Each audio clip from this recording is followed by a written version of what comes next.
Set. Le premier départ à nouveau. Alors peut-être. We really went for that one. That's huge. Champion du monde. 22-91. Et voilà, tu vas pas enlever ton maillot. Si on le savait. Super cher. Towards another gold medal. Watch the clock this time. I can't believe it.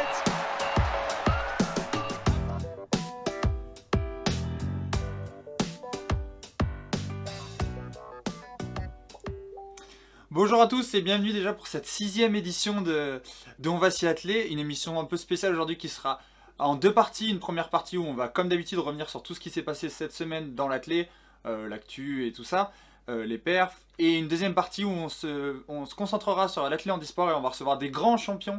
Donc on est super content, donc vous allez voir ça, des médaillés mondiaux, paralympiques, européens, il va y avoir des médailles dans tous les sens. Donc voilà, donc sans plus attendre, on va commencer direct l'émission avec ma bande de joyeux lurons habituels que je vais vous présenter tout de suite. On les accueille. C'est parti. Alors, Nelson, Étienne, Léna. Alors Nelson, ça va? Ta semaine, ça s'est bien passé? Ouais, tranquille. Ah, pas mal de trials, toi, à mon avis? Oui. T'as quand même dormi un peu ou? Oui, bien sûr. Ouais, bien sûr. il a dormi à l'heure américaine, quoi. Léna, toi aussi, ça va? Les championnats de France qui se dessinent bientôt? Pas trop stressé? Bah ouais, tout va bien. Ça va pour l'instant. Hâte d'être tout ce week-end ou? Bah ouais, hein, c'est toujours cool en championnat. Ah! Personne vous entend, je pense. Ou très mal. Personne m'a dit.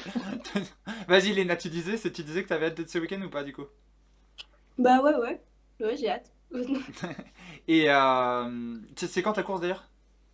Les séries? Les séries, c'est samedi en fin d'après-midi, genre 17h, entre 17 et 18h. Ok, parfait. Et Étienne, toi ça va aussi, content d'être là? Ça fait longtemps que t'as pas vu Étienne d'ailleurs. Quoi, un peu plus longtemps que les autres, on va dire. C'est vrai. Bah, écoute, je suis content d'être là. Je jongle un peu entre athlétisme et vélo avec le tour qui va commencer aussi samedi. Donc c'est assez sportif. C'est vrai, gros week-end du coup. Entre le Tour et les championnats de France Élite, ça va être sympa. D'ailleurs, championnat de France Élite qu'on va pouvoir suivre, voilà, pour ceux qui ne le savent pas, il y aura une partie qui va être rediffusée en direct sur la chaîne d'équipe. Et tout le reste, on pourra voir sur Athlé Télé et aussi sur l'équipe, le site l'équipe. Donc au moins pour tout le monde, il y aura accès gratuit pour tous les championnats de France. Donc ça, c'est quand même cool, je trouve. Voilà, parce qu'Athlé TV, bon, on en avait déjà parlé. Moi, je suis pas forcément pour que ça soit payant pour les gens non abonnés, quoi. Je trouve que ça enlève une partie. Mais là, au moins, les championnats de France sont accès en gratuit pour tout le monde.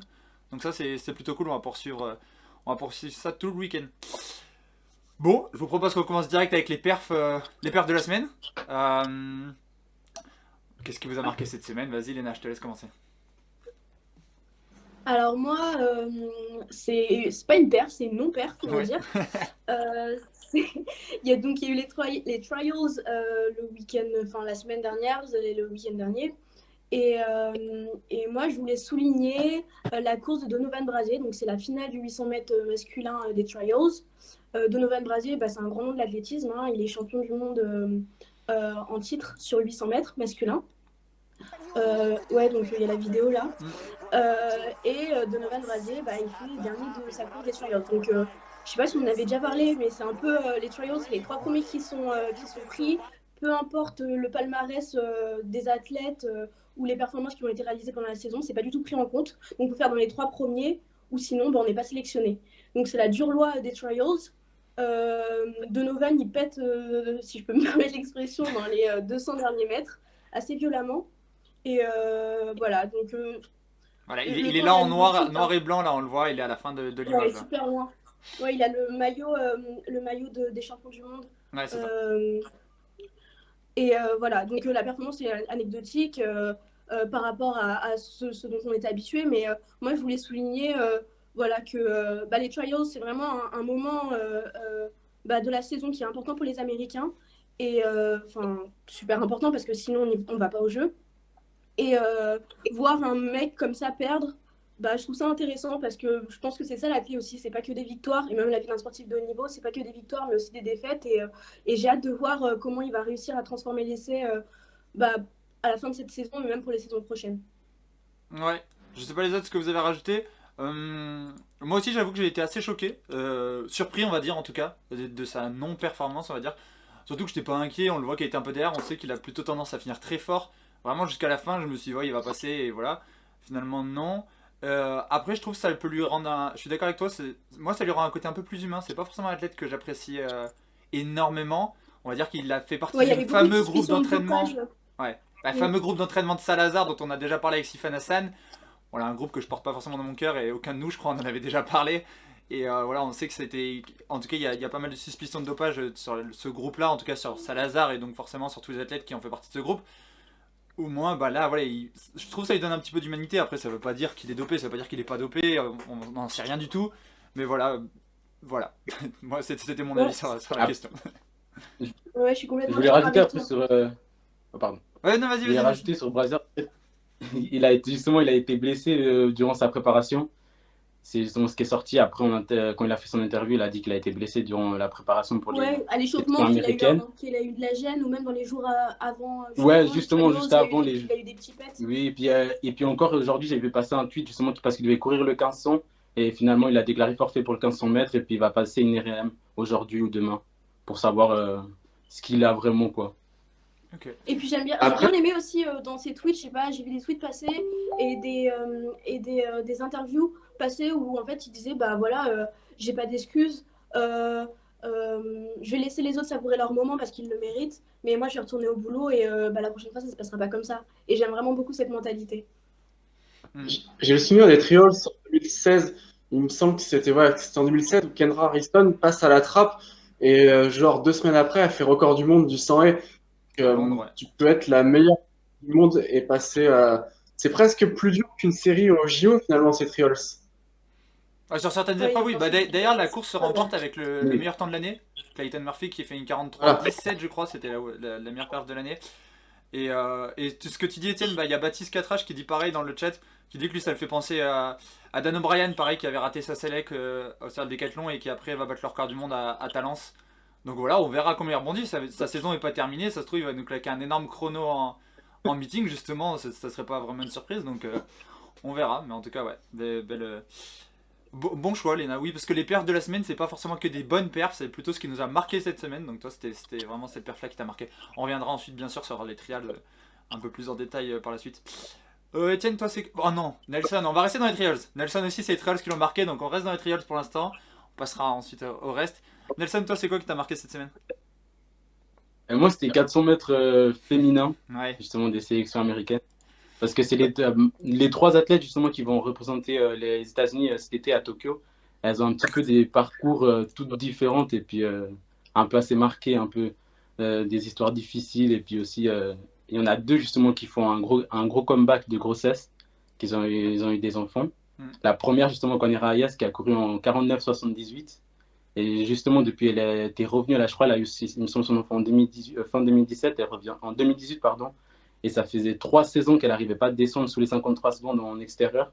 Et puis là, elle sort en 49,78.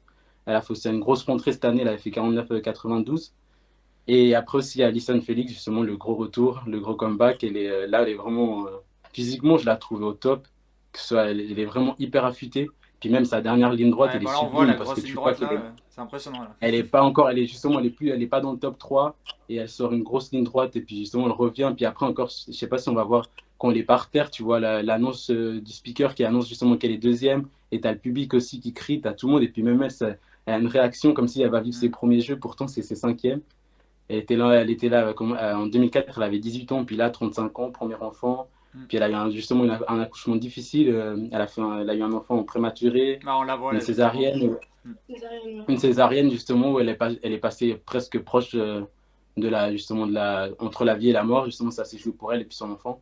Donc c'est vraiment je trouve que c'est une belle histoire et puis ce serait vraiment belle que cette histoire elle se termine avec une médaille à Tokyo en individuel sur les 400 mètres. Et puis justement elle va courir ce soir déjà le 200 mètres cette nuit, elle va courir encore le 200 mètres, donc je sais pas après quel choix elle fera sur les deux disciplines, mais je trouve ça hyper cool. Et puis je voulais aussi rajouter avec Waldine Jonatas qui finit 3e.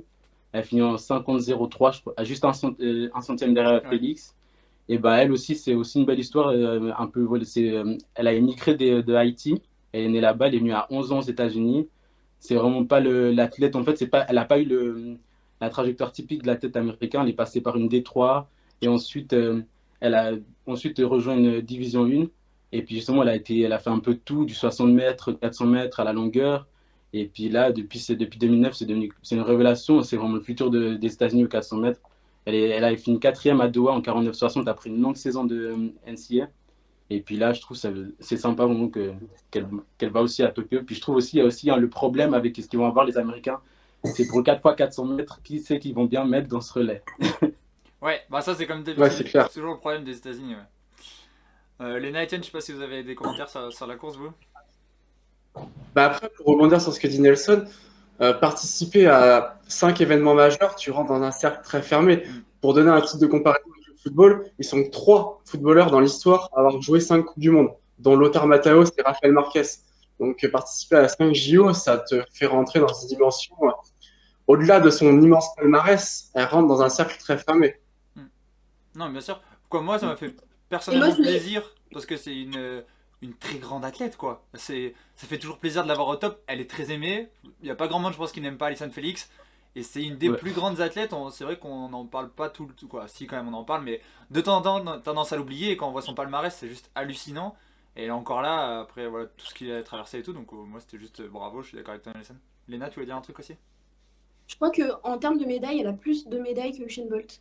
Oui, je crois Elle que a c'est plus, possible. elle a plus de titres que Usain Bolt. Faudrait vérifier ça, mais il me semble qu'elle a un plus gros palmarès en nombre de médailles que Usain Bolt. Et je voulais ajouter aussi que c'est aussi une Lady Boss.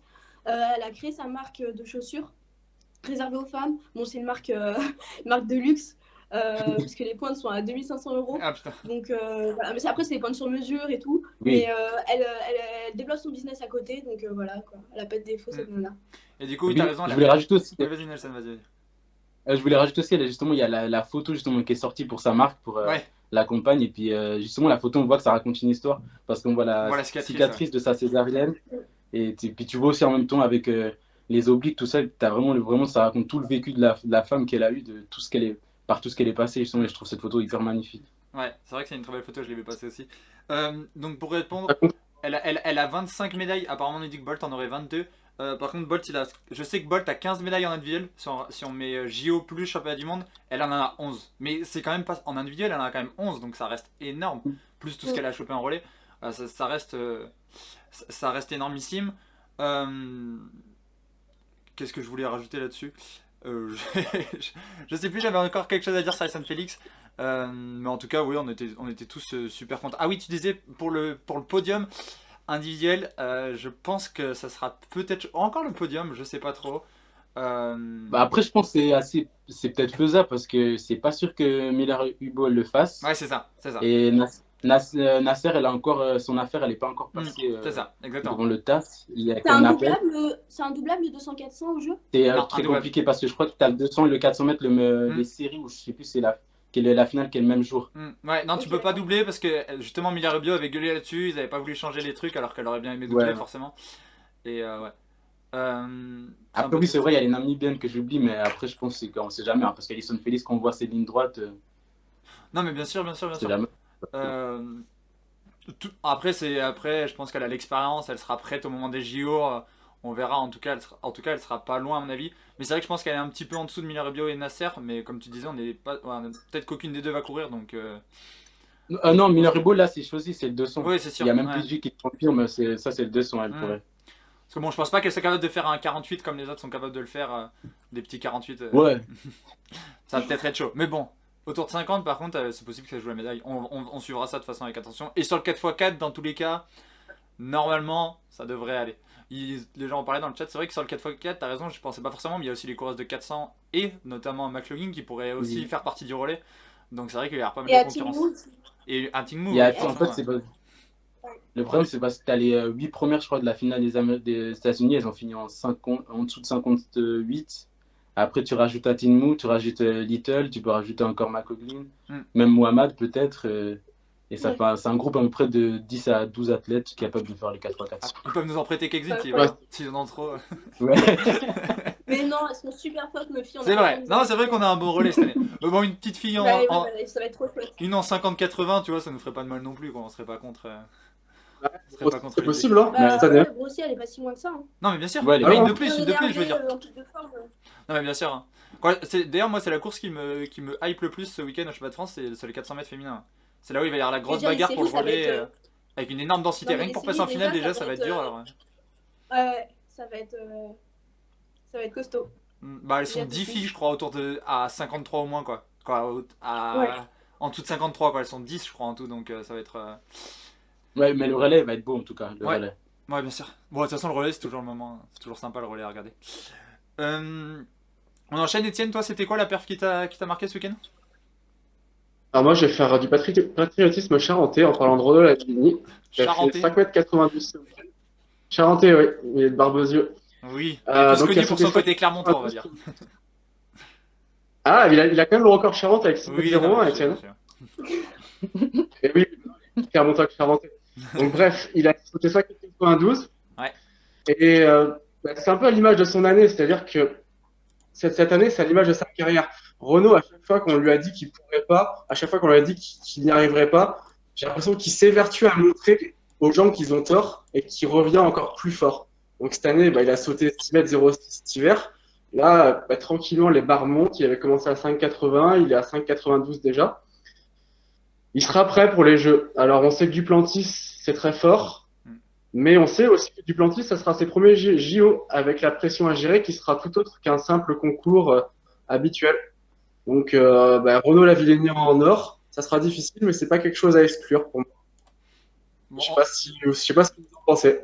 bah, en tout cas, moi je pense qu'une médaille c'est pas du tout à exclure. Ça serait quand même sa 3e médaille en 3 Olympiades, ça serait déjà quelque chose d'énorme sans parler de titre, tu vois. Après, je pense que quand même Duplantis, je pense que c'est très fort. Kendrick, ça a l'air un peu moins fort cette année. Après, il peut être fort au bon moment. Pour l'instant, il nous fait pas un début de saison extraordinaire, on va dire. D'ailleurs, il a pas gagné les trials, il finit 2e, je crois. Et, Pour le moment, ça. mais bon, je pense que le vrai problème c'est Duplantis pour l'instant. Après, sur un concours de perche, on sait que tout peut arriver. Donc, Et au JO, Il aura, c'est Ouais, le puis il y a il aussi aura attention à l'avantage d'avoir Nielsen. le. T'as dit quoi? J'ai attention dit à attention à il disait. Nielsen. Ouais, c'est vrai qu'il Comme ils le disent dans le chat. Bien sûr, bien sûr.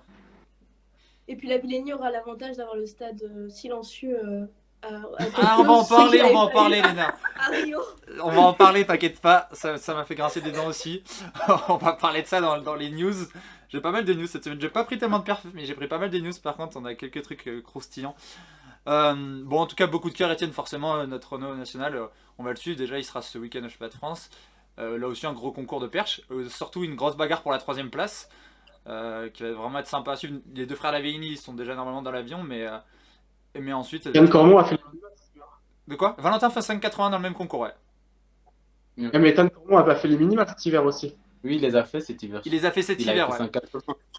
Il les a fait cet hiver, donc pour l'instant, il lit aussi. Ouais, il a de l'avance. Après, tu vois, est-ce que si un Alioun il tape Ethan au championnat de France, est-ce qu'ils prendront pas plutôt Alioun qui a peut-être plus d'expérience? Je sais pas, tu vois, je sais pas trop. La 3e place, je pense elle va beaucoup jouer sur ce concours du championnat de France quand même. Faut que ça fasse 5,80 derrière pour y aller. Ouais, c'est ça. Je pense qu'il y en a un qui sort 5,80 derrière. Mais bon, c'est pas du tout impossible qu'il y en ait un qui sorte 5,80 justement. Donc, voilà, on verra. Ethan Cormon, Alioun et Anthony Amirati, c'est je pense les trois qui pour l'instant qui se battent pour la 3e place. À pas oublier les frères Collet également. Aussi qui a fait 5,72 ans. T'as dit quoi, Étienne? Ton micro bug un peu. Qui a fait 5,72 aussi. Hein.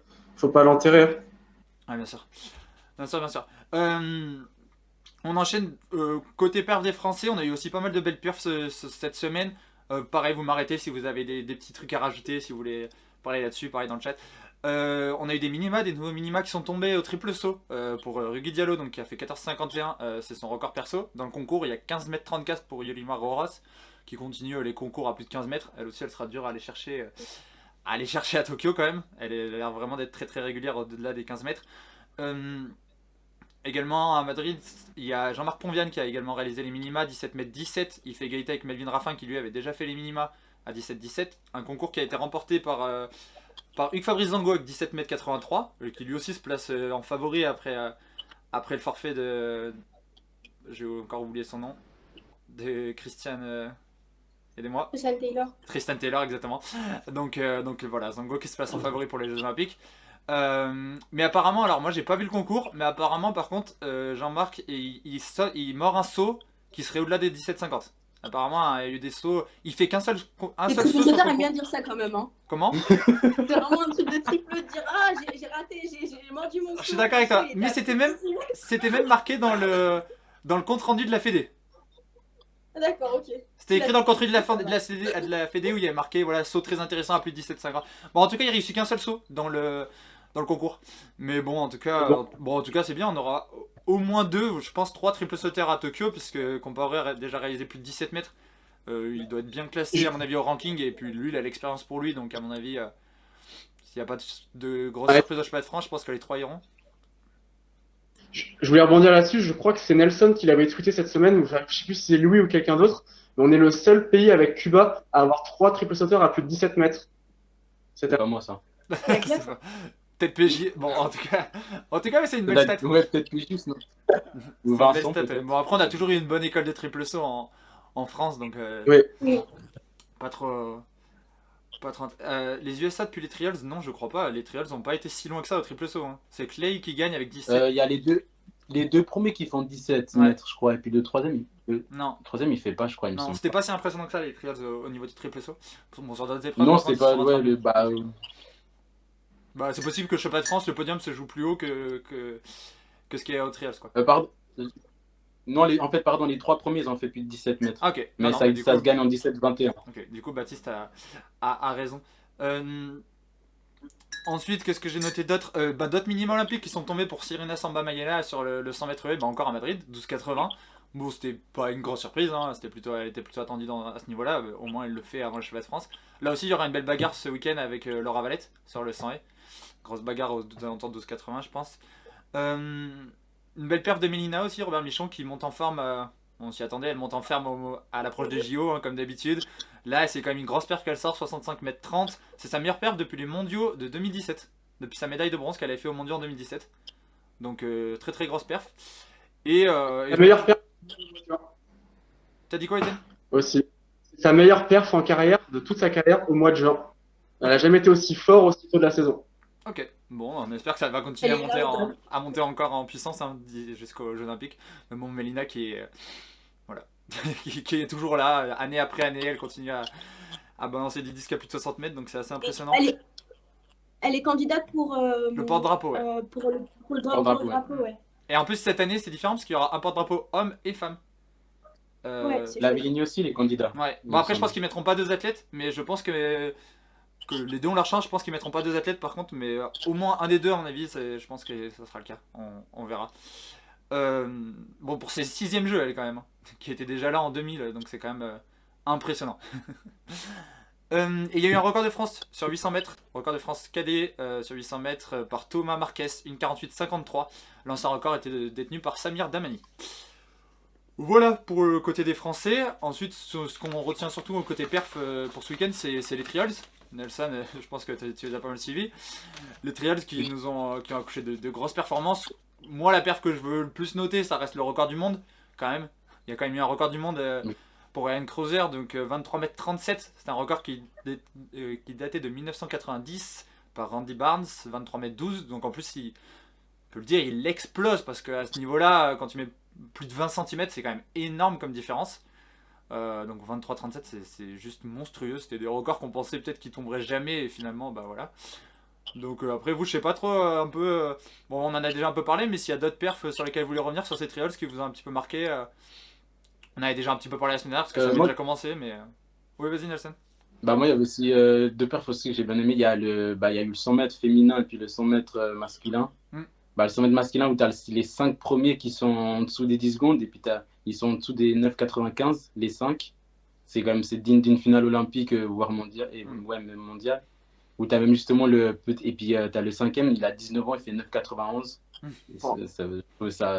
C'est ouf, quoi. Et puis aussi le 100 mètres avec Sha'Carri Richardson qui a fait le gros buzz aux États-Unis, puis même partout maintenant, elle a dépassé le million, partout, Michelle Obama, tout le monde en parle, quoi. Ah, mais je voulais en parler de ça justement. Pour moi, ça a été. On la connaissait, hein, mais là, ça a été la révélation pendant cette réal. C'est devenu la star. On en parlait justement Ouais. qu'elle avait un personnage, voilà, qu'elle avait vraiment un personnage en tout cas, et qu'elle pouvait peut-être devenir cette star de l'athlétisme qui nous manque un petit peu depuis Bolt. Et on me disait ça pourrait être cool justement que ce soit une femme qui soit vraiment la figure emblématique au niveau mondial de l'athlétisme. Et en tout cas, Et pour puis, c'est l'instant, pas elle qu'une commence femme, à. hein. Comment? C'est une femme Oui, noire ouais. et lesbienne. Donc c'est incroyable. C'est C'est incroyable incroyable. d'avoir un... Et là, en ce moment, Ouais. on parle d'elle partout. Quoi. Moi, là, sur Twitter, je la voyais tous les jours, je la voyais partout. T'en as parlé, il y a Michelle Obama qui a fait un tweet qui a fait 65 000 likes. On l'a vu partout, elle a dépassé le million sur Instagram et tout. C'est en train de devenir la grosse star. En plus, elle a un caractère bien trempé. Quoi, je pense que tout le monde va. Quoi, c'est quelqu'un qui va pas laisser les personnes indifférentes, en tout cas. Parce que voilà, on a cherché des stars, mais c'est pas facile d'être toujours. De prendre la lumière, quoi, d'être aimée. Elle, je pense qu'elle va être vachement aimée des médias. En plus, là, elle a eu plein d'histoires pendant ses trials avec. On l'a vu, la photo, Nelson, tu l'avais tweeté, je crois, la photo avec sa grand-mère. Elle fait un câlin à sa grand-mère à la fin. Elle a ce côté très sûr d'elle, mais d'un côté aussi ce côté fragile. Elle a plusieurs personnalités et tout, et je trouve ça hyper cool. Et voilà, je pense, honnêtement, on espère qu'elle va rester dans l'athlé, mais en tout cas, elle fait beaucoup de bien à l'athlé. Moi, je sais pas ce que vous en pensez, mais moi, je trouve qu'elle fait beaucoup de bien à l'athlé. On a Ouais, besoin de personnes comme ça qui ont du caractère et qui rapportent un peu de peps dans l'athlé et de gens à qui on s'attache pour pouvoir suivre les compétitions, quoi. ouais. Après, je voulais juste revenir, comme là, je vois un commentaire. Ouais, mais ouais, enfin, vu sa manière de parler aux médias, elle va peut-être pas plaire à tous. Et bah, justement, je pense que c'est aussi ça. Ouais, Elle moi, je pense cherche que ça pas peut être ça. spécialement à être aimée par tout le monde. Parce que quand on connaît un peu son histoire, elle le racontait même que plus jeune, elle a tenté de se suicider. Mm. Et il y a plein de choses tu vois qu'il y a aussi un manque de confiance en elle. Et que maintenant, justement, l'athlétisme, ça l'aide justement à s'exprimer, à montrer qui elle est. Et puis, elle peut être aussi ce qu'elle est sur la piste, comme elle montre avec ses cheveux, elle change de couleur. Mm. Et puis, ouais, et puis même comme elle parlait, parce que tu vois, même après son interview, tu as l'impression, bah là, il y a elle a pu tout lâcher parce qu'il y avait tout la pression et tout ce qu'elle endurait depuis le moment, vu qu'elle répondait à tous les commentaires sur Twitter. Et à la fin, elle lâche tout, elle pleure, elle dit, bah, j'ai perdu ma maman cette semaine, Ouais. et tout ça et tout. Puis tu vois qu'il y a, bah, en fait, elle retenait tout en elle. Et puis c'est pour ça que je trouvais que c'était. En fait, tu vois qu'elle a plusieurs facettes, comme tu dis, que. Elle a autant la fille qui a hyper confiance en elle, mais comme autant, tu as l'impression que c'est encore une gamine qui manque un peu de confiance en elle aussi. Ouais, mais c'est pour ça qu'elle est attachante, je trouve. Et d'ailleurs, t'en parlais de ses couleurs de cheveux, c'était marrant, j'avais vu le tweet passer, que sa couleur de cheveux influence ce qu'elle veut renvoyer et son mental et tout, donc c'est très marrant, elle a des couleurs Ouais, de c'est la cheveux pour représentation dans de quel son état mood, d'esprit elle tu veut vois. être avant la compétition, ouais. Ouais, voilà. C'était assez marrant en tout cas de voir ça. Mais bon, on va voir la suite, mais en tout cas, ouais, c'est vrai qu'elle a vraiment fait le gros buzz et tant mieux, tant mieux, on parle d'athlé, Michelle Obama qui tweet quelque chose sur l'athlé et tout, on va pas se plaindre, ça fait un peu de lumière sur notre sport et c'est plutôt cool. Et oui, on disait les médias, John McEnroe par exemple, c'était un très bon client, il était pas toujours sympa avec tout le monde et tout, et il était quand même aimé. Il y a plein de personnalités comme ça dans le sport, on a besoin aussi de ces personnes-là justement qui sont un petit peu, qui sortent un petit peu des cases et voilà, après elle sera aimée ou détestée, mais en tout cas je pense qu'elle laissera personne indifférent et c'est ça le plus important à mon avis. C'est ça dont on a besoin. Excuse-moi, je voulais juste aussi. Vas-y. Je voulais juste rajouter aussi, bah, il y avait Curley aussi, la performance, justement, Ouais. que tout le monde un peu disait, il a fait n'importe Lui quoi aussi en il a envoyé faisant sur son Twitter. montre. Il a envoyé sur Twitter aussi Et carré. puis il a répondu à tout le monde. Je l'ai vu, Il a il répondait répondu à à tout le monde. chaque Ouais. tweet. Il a répondu à tous ceux justement qui disaient tu fais le mauvais choix. Bah, il répondait ah bah en fait finalement Ouais. j'ai pas fait une erreur. Et puis il répondait à tout le monde, il a répondu à tous les tweets. Et puis il y avait aussi Jenny Simpson qui je crois que c'est la première fois depuis je sais plus quelle, j'avais vu un tweet passer qui disait depuis je sais plus quelle année c'est la première fois justement qu'elle va pas être en équipe en Ouais, ça sélection aussi, c'est une nationale. surprise. Ouais. Et elle-même elle disait que c'est la première fois je crois depuis 2008 qu'elle va suivre une compétition d'athlètes Depuis 2007, internationale à la télévision. Ouais, qu'elle va regarder ce qui ne lui est jamais arrivé quoi presque. Ouais, c'est ouf. C'est vrai que c'était vraiment la fille de Ouais, championnat par 2007, excellence. La fille qu'on ne voyait pas forcément souvent et qu'au championnat elle était toujours là. Elle a chopé pas mal de médailles d'ailleurs. Mais c'est vrai que moi aussi ça m'a surpris. Ça m'a surpris. D'ailleurs, en parlant de. Juste pour finir sur les trials, moi aussi j'ai vu une stat qui était assez folle, franchement. Les US vont être favoris, ça je pense qu'on est tous d'accord là-dessus. Aux Jeux Olympiques sur le 100 mètres, le 200 mètres et le 400 mètres masculin. Franchement, voilà, ils arrivent en Oui. ultra favoris sur les trois distances. Et ils n'ont pas remporté de médaille sur la distance depuis les Jeux Olympiques de 2008. Ils ont fait 0 médaille sur les 3 courses en 2012 et 2016. Je trouvais la stat complètement folle. Quoi, les États-Unis, on a l'impression qu'à chaque fois au 100 mètres, au 200, ils arrivent toujours à placer un mec. Et sur les deux dernières Olympiades, ils ont fait 0 médaille, 100 mètres, 200, 400. Donc voilà. Et là, cette année, normalement, ils devraient plutôt tout rafler. Sur le 100 Non, mètres, juste, c'était ça devrait zéro aller. titre, plutôt, Partout, hein. ça devrait aller. Comment? C'est 0 titre, pas 0 médaille. Non, c'est 0 médaille. Non, Médaille. En 2016 sur 400 mètres, tu as Lachlan Merit qui termine troisième. Ah oui, exact. 0 titre alors. D'ailleurs, Ouais, c'est 0 titre parce que depuis, t'as Bolt qui a dominé. Après, y a Wade, Van Aert qui a gagné. Ouais, Lachlan Merit gagne en 2008 et tu vois, je crois que c'était 0 médaille. Ouais. Ouais, mais après, Lachlan Merit, il le prend en 2016, il finit troisième derrière Wade Van Aert et puis Kirani James. Ok, bon, ok. il fait pas deuxième plutôt? Oui, il fait deuxième ou troisième, mais il était sur le podium en 2016. Ok, ok. Bon. Et Gardiner sur 400. Oui, après, on verra, hein, ça se trouve finalement ils feront encore 0 titre, mais normalement ils sont favoris un peu partout. Après, Gardiner sur 400, c'est sûr que ça va être compliqué, mais Norman a l'air aussi très costaud, donc on verra ça. Gatlin à Londres qui fait Si, podium. Gatlin. Oui, non, mais oui, Oui, la avec stat, Gatlin aussi. c'était 0 podium, 0 victoire, pardon, pas 0 podium. C'est moi qui me suis emballé dans mon truc, dans mes stats. Sinon, qu'est-ce que j'ai d'autre? J'ai vu pas mal de trucs intéressants cette semaine qui sont passés. On a pas mal parlé les autres semaines de ces fameuses chaussures Carbone et tout ça. Elles ont encore fait parler d'elles cette semaine avec Sandremon. Je sais pas si vous voyez qui c'est l'ex-recordman d'Europe du marathon, le Norvégien, qui s'est fait licencier par ASICS parce qu'il a couru une compétition avec des chaussures Nike. Voilà, on en parlait, il y a certaines marques, je crois que c'était New Balance qui avait autorisé ses athlètes à courir avec des chaussures Nike justement. ASICS visiblement ils sont pas trop de cet avis-là. Et voilà, il était sous contrat, il a voulu courir avec des Nike pour faire une meilleure performance et il a été licencié par ASICS. Donc voilà, je sais pas trop si Bah, ça c'est bizarre. Vas-y Étienne. On n'a pas vu passer des ASICS customisés sur les dernières compètes?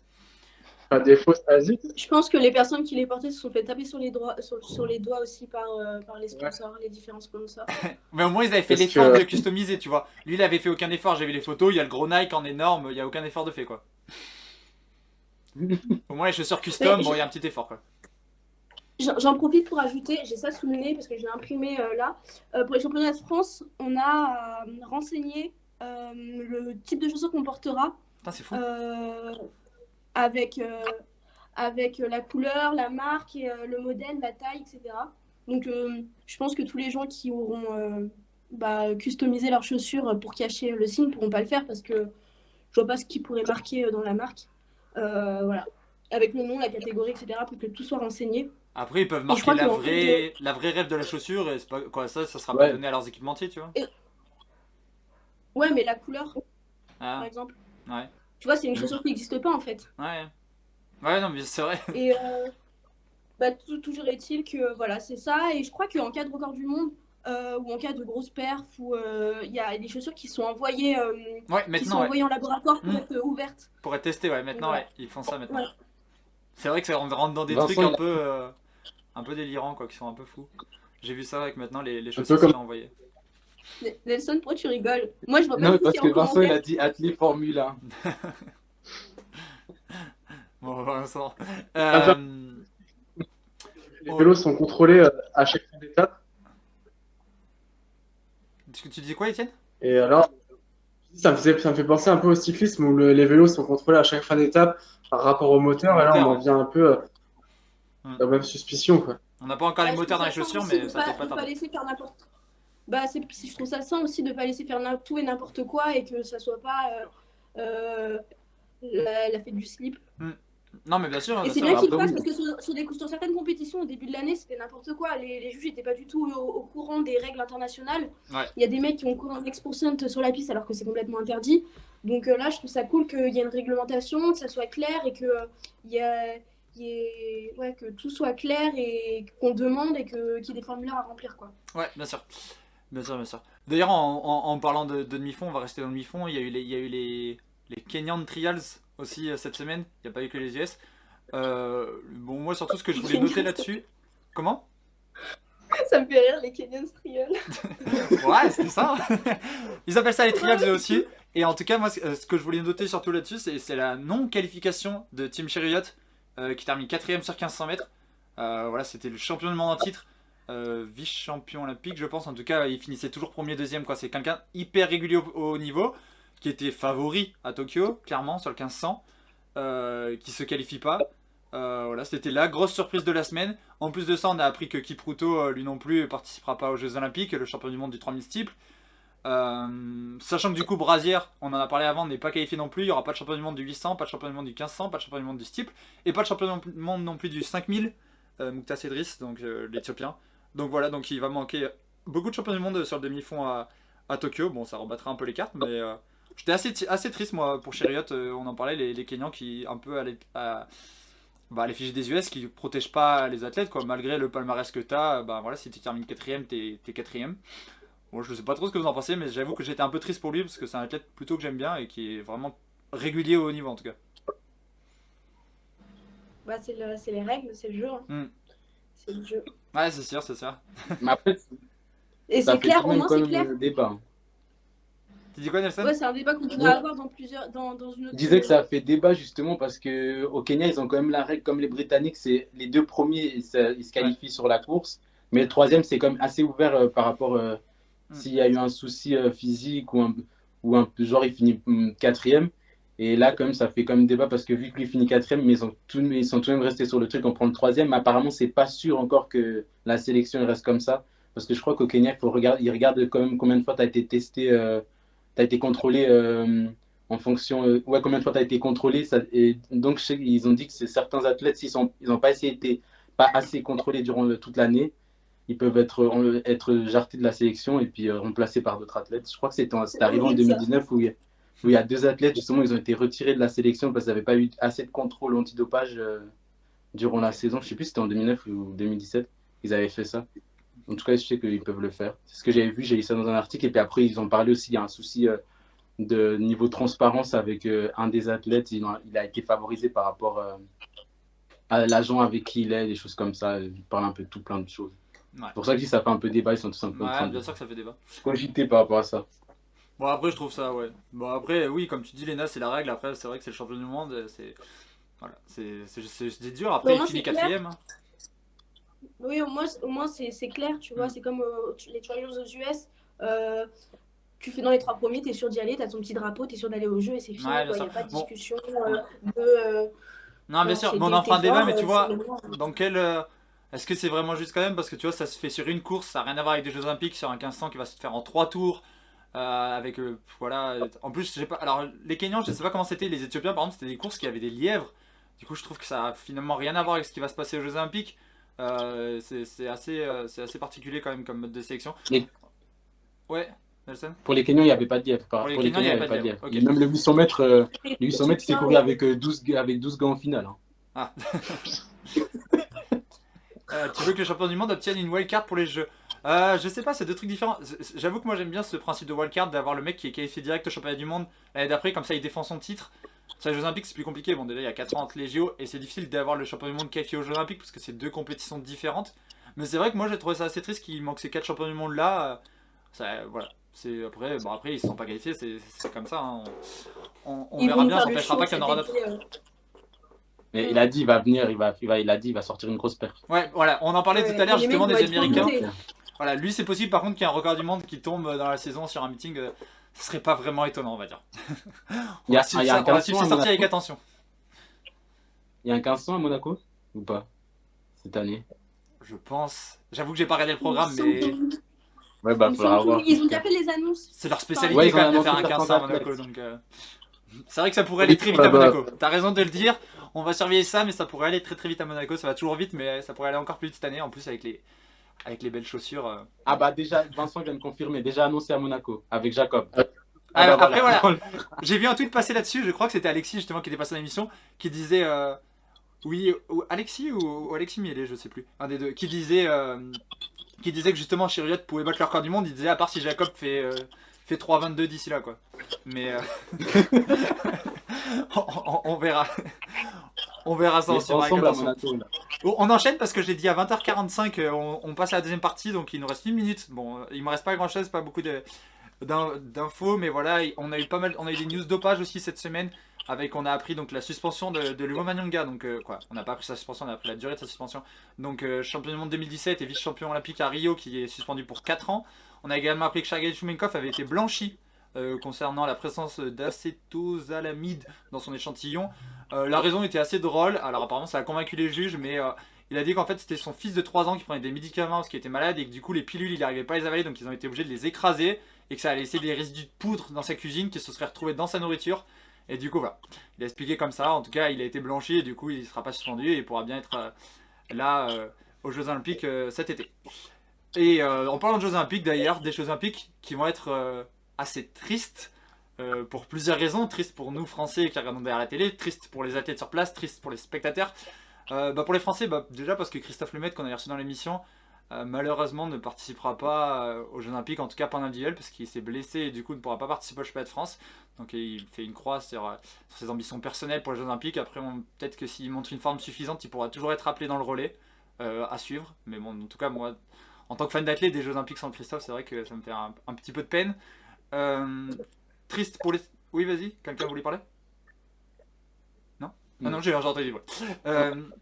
Triste pour les spectateurs, parce qu'on a appris cette semaine que les organisateurs avaient pris des mesures drastiques concernant les spectateurs. Donc pour rappel, il y aura le droit à 10 000 spectateurs par site pendant les Jeux Olympiques, mais par contre les spectateurs n'auront pas le droit à l'alcool. Bon, jusque là rien d'être trop étonnant. Ils n'auront pas le droit de demander des autographes ou des selfies aux sportifs, pas si trop étonnant non plus avec le Covid. Mais par contre, des choses beaucoup plus étonnantes, ils n'auront pas le droit d'acclamer les sportifs dans le stade. Ils n'auront pas le droit d'exprimer leur soutien verbal dans les tribunes. Apparemment, selon ce que disait, les spectateurs devront être silencieux dans le stade. C'est pour pas qu'il y ait des, Ouais, pour pas qu'il y ait de des crachats postillons. qui sortent. Mais c'est quand même fou. J'espère qu'ils auront des trucs pour taper, pour faire du bruit en tapant comme ça, ou des trucs qui font parce que non mais je sais pas, quand j'ai vu passer la news, j'ai cru que c'était une blague au début, j'ai cru que c'était un truc du Gorafi ou quoi. Et après je l'ai vu passer partout et c'est fou quoi. Pas le droit de crier dans un stade, c'est quand même un peu triste. On verra ce que ça donne à la télé. Peut-être, j'espère quand même qu'ils mettront des bruits de fond parce que si c'est bruit de cathédrale, ça va être assez triste à la télé. Je sais pas comment ça va se passer, mais bon. Je trouve ça hallucinant. Et je disais triste pour les sportifs parce qu'ils ont également annoncé, les organisateurs, que cette année ils ne distribueraient pas de préservatifs dans le village olympique. Donc voilà. Tu peux amener tes préservatifs et ils vont se débrouiller. Tu peux te débrouiller, mais en tout cas, ils vont pas pousser. Ça n'empêchera pas certains de bien s'amuser. Je sais bien, mais on entend souvent parler de justement ce gros pot de préservatifs qui est à la disposition des athlètes. Et c'est vrai que ça fait un petit peu, on vous pousse à vous rencontrer entre différents athlètes. Là, voilà, ils ont dit nous on donnera pas de préservatifs. Donc après, bien sûr, ça n'empêchera rien pour les athlètes. Mais voilà, ils veulent essayer d'éviter que les athlètes ne se collent de trop près, on va dire. Je suis pas sûre que ça ait beaucoup de conséquences sur ça. Ça aura peut-être des conséquences sur le nombre de MST ouais, par contre, post-olympique.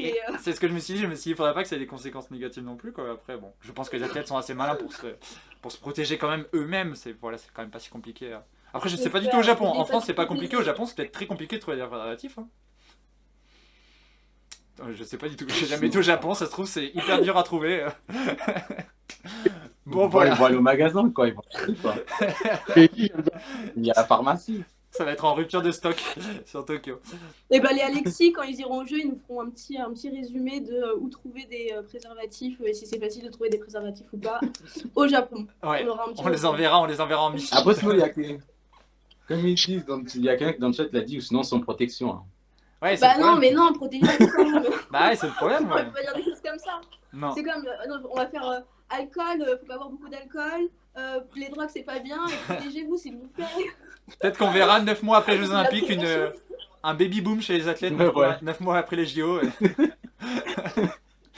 Peut-être qu'il y aura personne qui courra en 2022 chez les femmes, on verra. Bon, on suivra ça en tout cas. Pour revenir au bruit, il y a PJ qui a mis dans le chat qu'à Osaka en 2007, ils avaient mis des bruits de public parce que le public n'était pas assez enthousiaste. Ouais, là je pense que ça sera le cas aussi. Je pense qu'il y aura des bruits de fond qui seront rajoutés sur les enceintes. C'est quand même triste de devoir en arriver là, mais bon, on verra ça. Bon, ce que je vous propose, c'est qu'on va dire au revoir à Nelson qui nous a accompagnés pour cette première partie de l'émission. Et on va recevoir tout de suite nos invités pour passer au handisport. Je leur envoie tout de suite un petit message. J'ai vu que Farah était là parce que j'ai vu qu'elle venait de suivre la chaîne. Donc je vais t'envoyer le... Je voulais pas mettre Je vais juste dire, je voulais pas mettre une nouvelle défaite à Lena. Je préfère me retirer. Grand prince. Alors, Renaud qui me dit help, je n'ai pas le truc. Ah, purée, mais il m'avait tous envoyé des messages et je ne les ai pas vus. Et Mandy, hop. Voilà. On envoie les liens à tout le monde. Ça va arriver petit à petit. Au revoir Nelson. PG qui pleure, qui te dit au revoir Nelson. Ciao. Bon Nelson, merci. En tout cas, les trials continuent. C'est pas fini encore. Oui. Ça continue cette Il nuit. y a encore cette nuit. Jusqu'à dimanche. Oh, purée. Ouais, c'est vraiment long les trials. Bon, jusqu'à dimanche. Bon, ben, dors bien Nelson. Il va falloir suivre ce week-end, il va falloir suivre et trials et championnat de France. Donc il va falloir être partout. Oui.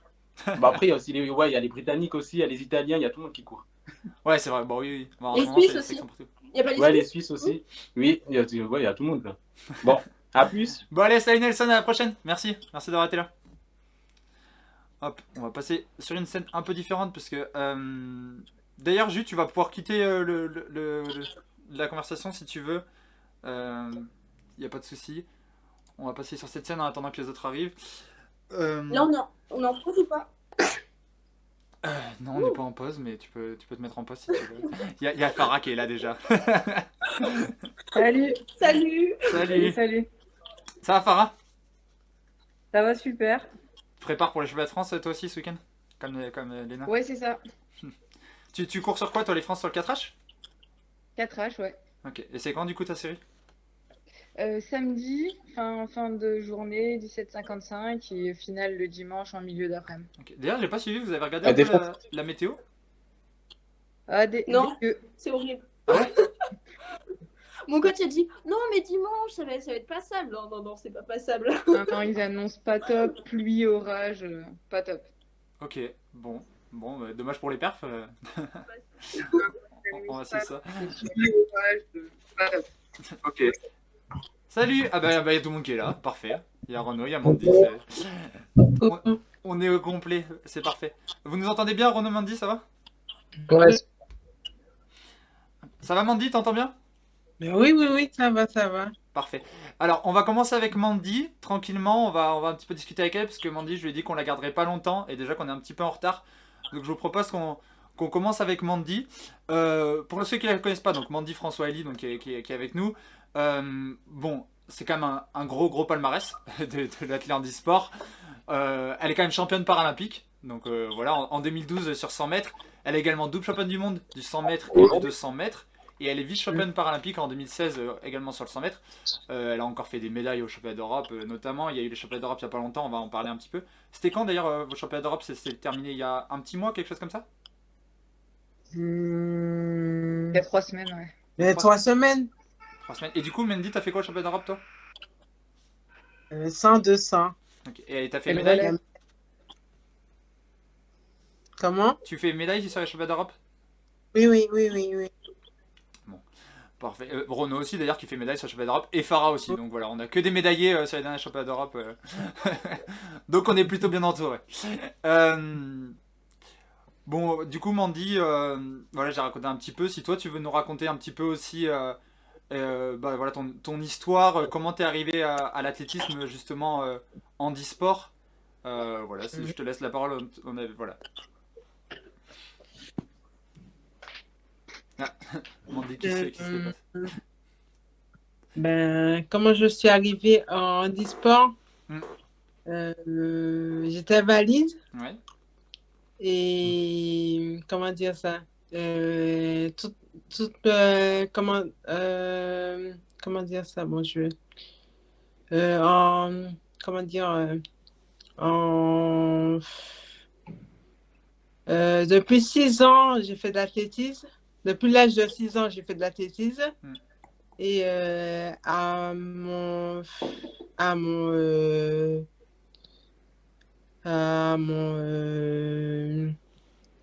2012, mon Dieu Seigneur, en 2000, mon Dieu, en 2000, C'est pas grave si tu te rappelles pas la date, hein, t'inquiète pas. Hein. en 2008, Ouais.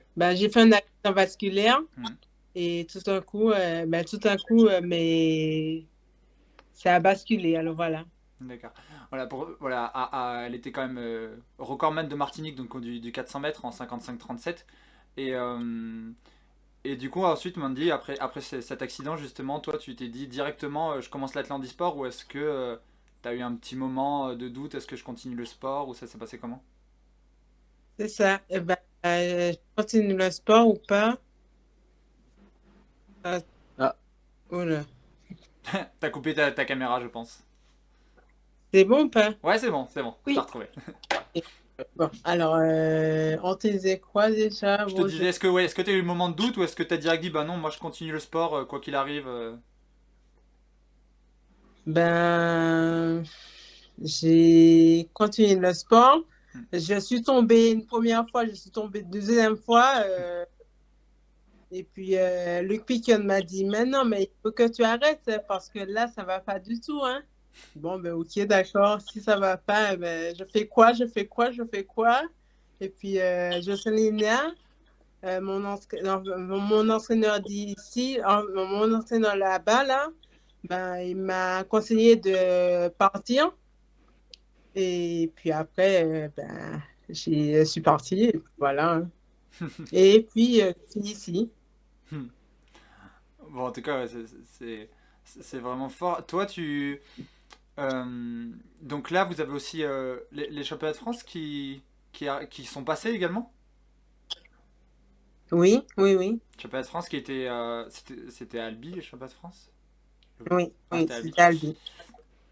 Et du coup, maintenant, la prochaine étape, c'est les Jeux pour vous, les Jeux paralympiques à Tokyo. Exact. Donc vous avez déjà vos sélections d'ailleurs? Ça a été annoncé, les sélections paralympiques? Pas encore, pas encore. D'accord. Bon. Et bon, toi, je suppose que c'est ton objectif d'aller au jeu quand même, Mandy. Après, je sais pas si t'as un objectif là-bas justement, si tu veux y aller pour refaire des médailles. Ben, refaire des médailles, ben, des médailles. Championne para, oh là là, oh là là, Paralympique? attends, championne du monde, et non, championne paralympique et championne de médailles. De médaille d'or. Ouais, Bah oui. on, Et le espère, relais. on espère aussi. Hein. Donc sur 100 et 200, tu feras que le 100 et 200 au jeu.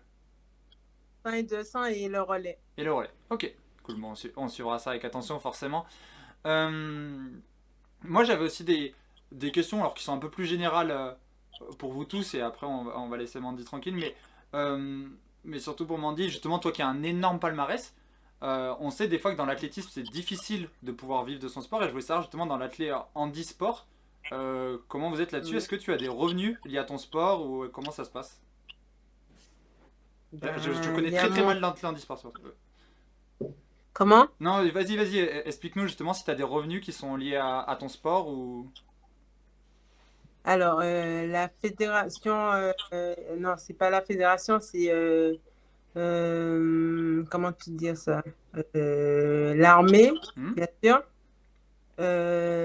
Malacopédec me suit. Ok. Et c'est tout, hein. D'accord. Et du coup, actuellement, on va dire, tu ne fais que t'entraîner. Ton boulot, c'est de t'entraîner. Tu n'as pas un autre boulot à côté. Ça, c'est ça. Ok. Et du coup, tu t'entraînes tous les jours? Oui, tous les jours, à part le dimanche. Ok. À l'INSEP? À l'INSEP, bien sûr. Ouais. Ok. Ouais, ça c'est... Et voilà, après moi je sais pas si les autres vous avez justement quelques questions pour Mandy ou Léna, etc. peut-être. Oui Renaud, vas-y. Je me permets d'intervenir. Mandy, il faut savoir qu'elle s'entraîne avec Joe Mazzetti, qui était entraîneur du relais lors du record du monde du 4x100 valide. Ok. Donc voilà, donc un sacré entourage quand même autour d'un gros groupe à INSEP. Ouais. Ah oui, et justement c'était quelque chose aussi que je voulais savoir. Est-ce que du coup vous entraînez, tu t'entraînes avec d'autres athlètes handisport, avec des athlètes valides, tu t'entraînes comment? Alors, les athlètes valides, oui, mais le samedi, je m'entraîne avec des athlètes valides et les athlètes handisport. D'accord. Le vendredi, dimanche, voilà. Ok. Non, c'est pas tous les jours sauf le samedi. D'accord. Je sais pas, Étienne, Léna, si vous avez quelque chose. Moi, j'ai une question. Tu te vois encore continuer longtemps l'athlétisme? Parce que moi, je trouve ça fou. T'as 31 ans, t'es toujours à fond. Ça m'impressionne. Il y a des JO à Paris dans 3 ans. C'est vrai. C'est ça, c'est ça. Tu dois continuer jusqu'au jeu? Bah, si mon corps me permet, oui. Ah. Ok, trop cool. Bon, en tout cas, t'as toujours la passion, t'as toujours envie de courir, quoi. C'est ça, c'est ça. Bon, ça, c'est le plus important de toute façon. Si la tête suit, c'est le plus important. Étienne, je sais pas si t'as une question peut-être? Moi, je voulais savoir si, de par ton histoire, ton parcours, est-ce que tu espères être un modèle pour des jeunes filles à qui il arrivait la même chose? Tu y es arrivé, donc d'autres peuvent y arriver. Ben oui. Hmm. Oui, Je- oui, oui. Je sais qu'on en parlera aussi avec Renaud, je sais que ça rejoint un peu. J'avais lu quelques interviews aussi de Renaud qui parlait de ça aussi, justement, d'être dans quelque sorte un modèle et de montrer que c'est possible et qu'il ne faut pas se laisser abattre, justement, justement par ça. Bon, voilà, je sais pas si vous avez d'autres questions, sinon, voilà, je lui avais dit 21h, Mandy, donc il est déjà 21h. Mais en tout cas, Mandy, on était super heureux de te recevoir, c'était vraiment un honneur. Voilà, comme je leur dis encore une fois, avec un palmarès comme ça, elle est quand même double championne du monde, championne paralympique, encore médaillée à Rio, et elle sera. J'en suis sûr, encore médaillé à Tokyo. En tout cas, on croise les doigts et on espère même à Paris, on sera là pour l'acclamer. Mais en tout cas, voilà, ça nous a fait vraiment plaisir de t'avoir, Mandy. Et voilà, t'es vraiment un exemple et une grande championne en tout cas. Merci, merci. Merci. Merci, beaucoup. Mandy. Courage. D'accord. Tu peux quitter si tu veux, Mandy, si t'as le bouton. Non, non, non, non, Comment? non, non. Non, non, non, non. De quoi non? Tu veux rester? Je veux rester, mais. Ah, mais reste, après, Mandy, y a pas de souci. C'est que je t'avais dit 21h, mais si tu veux rester avec nous, y a pas de souci. On va passer maintenant un petit peu sur Renaud et sur Farah. Mais si tu veux rester et Ouais. si t'as des questions, t'hésites pas. Farah, oui. Oui, oui. Farah, question. Moi, je voulais rajouter une stat sur Mendy que j'ai trouvé là, que j'avais noté. En fait, t'es jamais reparti d'un championnat international sans médaille. Et ça, je trouve ça fou. Ah, c'est En fait, fou. à chaque championnat auquel tu as participé, t'es à chaque fois revenu avec une médaille et c'est assez impressionnant. Donc voilà, c'était la petite stat. Je suis à Vincent Guyot. La petite stat sur toi. C'est une belle stat, c'est une belle stat. Hein. Bon, Ça, bon, c'est vrai. du coup, comme je disais, normalement à Tokyo, on croise les doigts, mais ça devrait bien se passer puisqu'elle repart toujours avec des médailles. Du coup, il n'y a pas de raison qu'elle reparte sans médaille cette fois-ci. Bah oui. Il n'a pas fait cette stat, pour dire. On va passer aussi sur Renaud. Alors, si vous avez vu l'affiche, on a Farah Claire et Renaud Claire. On va poser la question tout de suite. Vous n'êtes pas de famille? Non. Non, pas du tout. Non. Parce que je l'ai vu, je me suis dit Claire, je me suis dit mais attends, bon. Mais vous vous connaissez parce que du coup vous étiez au championnat d'Europe, vous étiez tous ensemble au championnat d'Europe de toute façon là, récemment. Ouais, Qui a c'est été ça. des très bons championnats d'Europe d'ailleurs pour la France, on a rapporté beaucoup de médailles, on en avait parlé rapidement dans l'émission, on avait parlé de toutes nos médailles d'or et de toutes les médailles qu'on a eues, on a eu énormément de médailles. Renaud lui il a terminé 3ème justement sur le 1500 mètres à ce championnat d'Europe. Donc lui voilà c'est plus... Toi Renaud c'est quoi plus tes distances? 1500, tu fais que du 1500, tu fais du 800, tu fais quoi? Ouais, en fait, moi j'ai commencé par le 4 et puis il y a 2 ans, j'ai eu l'idée folle de tripler, presque plus que tripler la distance. C'est pas ma meilleure idée de tous les temps.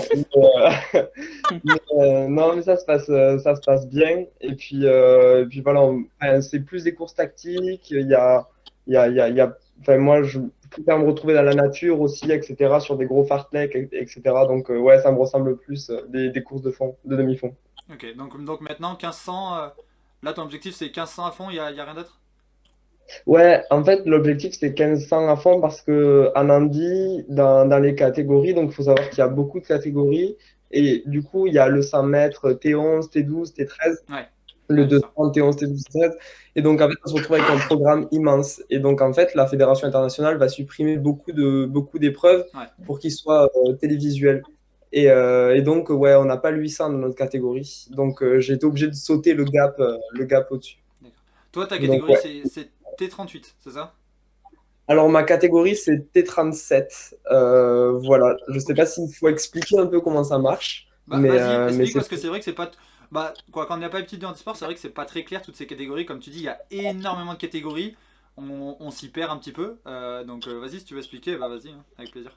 ouais, même pour dire, moi je n'y perds. Je sais pas si Farah, elle a tout, mais. Si vous voulez, j'ai des notes, moi. Elle a révisé parce qu'il y a un mieux que quiz. moi, alors. Il y a un quiz à la fin, et comme elle est nulle au quiz, elle a révisé pour être sûre de pas être, de pas être larguée. C'est pour ça qu'elle connaît tout. Je sais pas si Léna, du coup, tu vas expliquer si tu as bossé le sujet. Bah, en gros, si j'ai bien compris, coupez-moi si j'ai mal compris. En gros, déjà, il y a 2 catégories. Il y a track, donc c'est la piste, et field, c'est tous les événements, les concours. Mm. Et il y a plusieurs catégories. Donc, chaque catégorie, c'est 2 chiffres, donc c'est un nombre. Le premier chiffre, par exemple 15, le premier chiffre, c'est 1, donc c'est la famille du handicap. Et 5, plus le chiffre est petit et proche de 0, plus le handicap est lourd. Voilà, j'ai trouvé ça sur le site de la Fédé. Et après, il y a 1, 2, 3, 4, 5, 6, 7, 8, 9 catégories. Donc, il y a déficience visuelle, déficience intellectuelle, déficience d'origine cérébrale. Il y a catégorie pour personnes de petite taille, déficience d'origine cérébrale. Enfin, il y a fauteuil et debout, il y a les différences. Ouais, il y a les deux positions. Il y a amputation, moelle épinière atteinte et déficience auditive. Donc voilà, il y a des catégories pour chaque type de handicap. J'espère que c'est clair ce que j'ai dit. Ouais, c'est franchement bien résumé. Mais après, ils mettent des catégories ensemble, c'est ça? Ouais. Ils mixent des catégories. Et ça, je ne sais pas comment c'est déterminé. Par exemple, tu peux courir avec quel type de catégorie? Toi, Renaud, il n'y a que des T37 ou... Alors, bon, déjà, félicitations parce que j'ai mieux compris que quand je. Je vais venir aux sélections, je vais faire ça, je vais venir aux sélections, je vais expliquer à tout le monde. Et du coup, par exemple, en fait, ce qu'il faut savoir, c'est que le niveau mondial et européen est très élevé dans, par exemple, les 5 premières places. Mais par manque de densité, parfois on peut se retrouver avec peu de densité. Et donc la solution qu'a trouvée la Fédé internationale pour le faire, pour rajouter de la densité, c'est rapprocher les catégories qui auraient un handicap et une performance similaire. Donc par exemple, moi je suis T37, je vais courir avec des personnes qui sont T38, donc qui sont un peu moins handicapées que moi. Simplement, voilà, il y a juste ce rapport-là. D'accord, mais par contre, il y aura quand même deux champions, on va dire, dans la course, du coup. Le T37 et le Non. T38. Non. Non. Ok. C'est ça qui est difficile. Voilà, il faut, quand on court dans des catégories, dans certaines catégories, dans certaines distances, il faut accepter que c'est le jeu de la classification. Il y a certains, il y a certaines personnes qui partent avec des plus gros handicaps que d'autres. Après, il faut juste travailler pour arriver à gommer cet écart. Ok. Ouais, c'est pour ça du coup que j'avais dû me tromper sur T38. J'avais dû voir un truc, une course avec des T38 Ouais. peut-être. Ouais, c'est ça. Mais du coup, Mélangé. Mandy et toi, vous avez la même classification de T37 aussi, Mandy? Oui. Ok, Ben du oui. coup, voilà. Pour permettre de se repérer un petit peu là-dedans. Donc, on était toujours sur Renaud. Donc, toi, Renaud, je sais pas trop si tu veux nous dire un petit peu ton histoire et tout. Renaud, toi, déjà, il faut savoir, Renaud, comme Léna, il est à Sciences Po. Donc, à côté de. C'est mon Lui, filleul à Sciences Po. lui, à côté du sport, à côté, il a aussi les études à fond. Justement, t'en es où? Tu veux continuer tes études à côté? C'est par choix? C'est comment? Ouais, alors tout d'abord, c'est par choix. J'ai des parents qui sont enseignants, donc c'est difficile. Les études à fond, quoi. Voilà, c'est ça. Non, en fait, là, je fais une double licence, donc je suis en licence de sciences politiques et en licence de droit. Et à côté, je mène ce projet de haut niveau. Le double projet, Léna, je pense qu'elle vous en a déjà parlé, c'est un besoin, il y a même pas voilà, pour moi, d'alternative. C'est vrai que c'est un vrai besoin parce qu'on se rend compte que parfois on donne plus la priorité à l'un ou à l'autre et du coup ça nous permet aussi de rester sur Terre. Et après oui, bien sûr, il y a des moments où voilà, il faut vraiment se mettre à 100% sur un projet, délaisser un petit peu l'autre. Avec le système des compensations à la fac, ça marche pas mal. Et puis voilà. Donc ouais, continuer sur ce double projet. Et puis de toute façon, je vis pas aujourd'hui de mon sport. C'est un peu comme en valide, hein. Il y a des situations très inégalitaires. Ouais. Donc voilà, c'est par choix et aussi par obligation. D'accord. Mais t'arrives quand même à en tirer quelques revenus, quand même, ou pas du tout?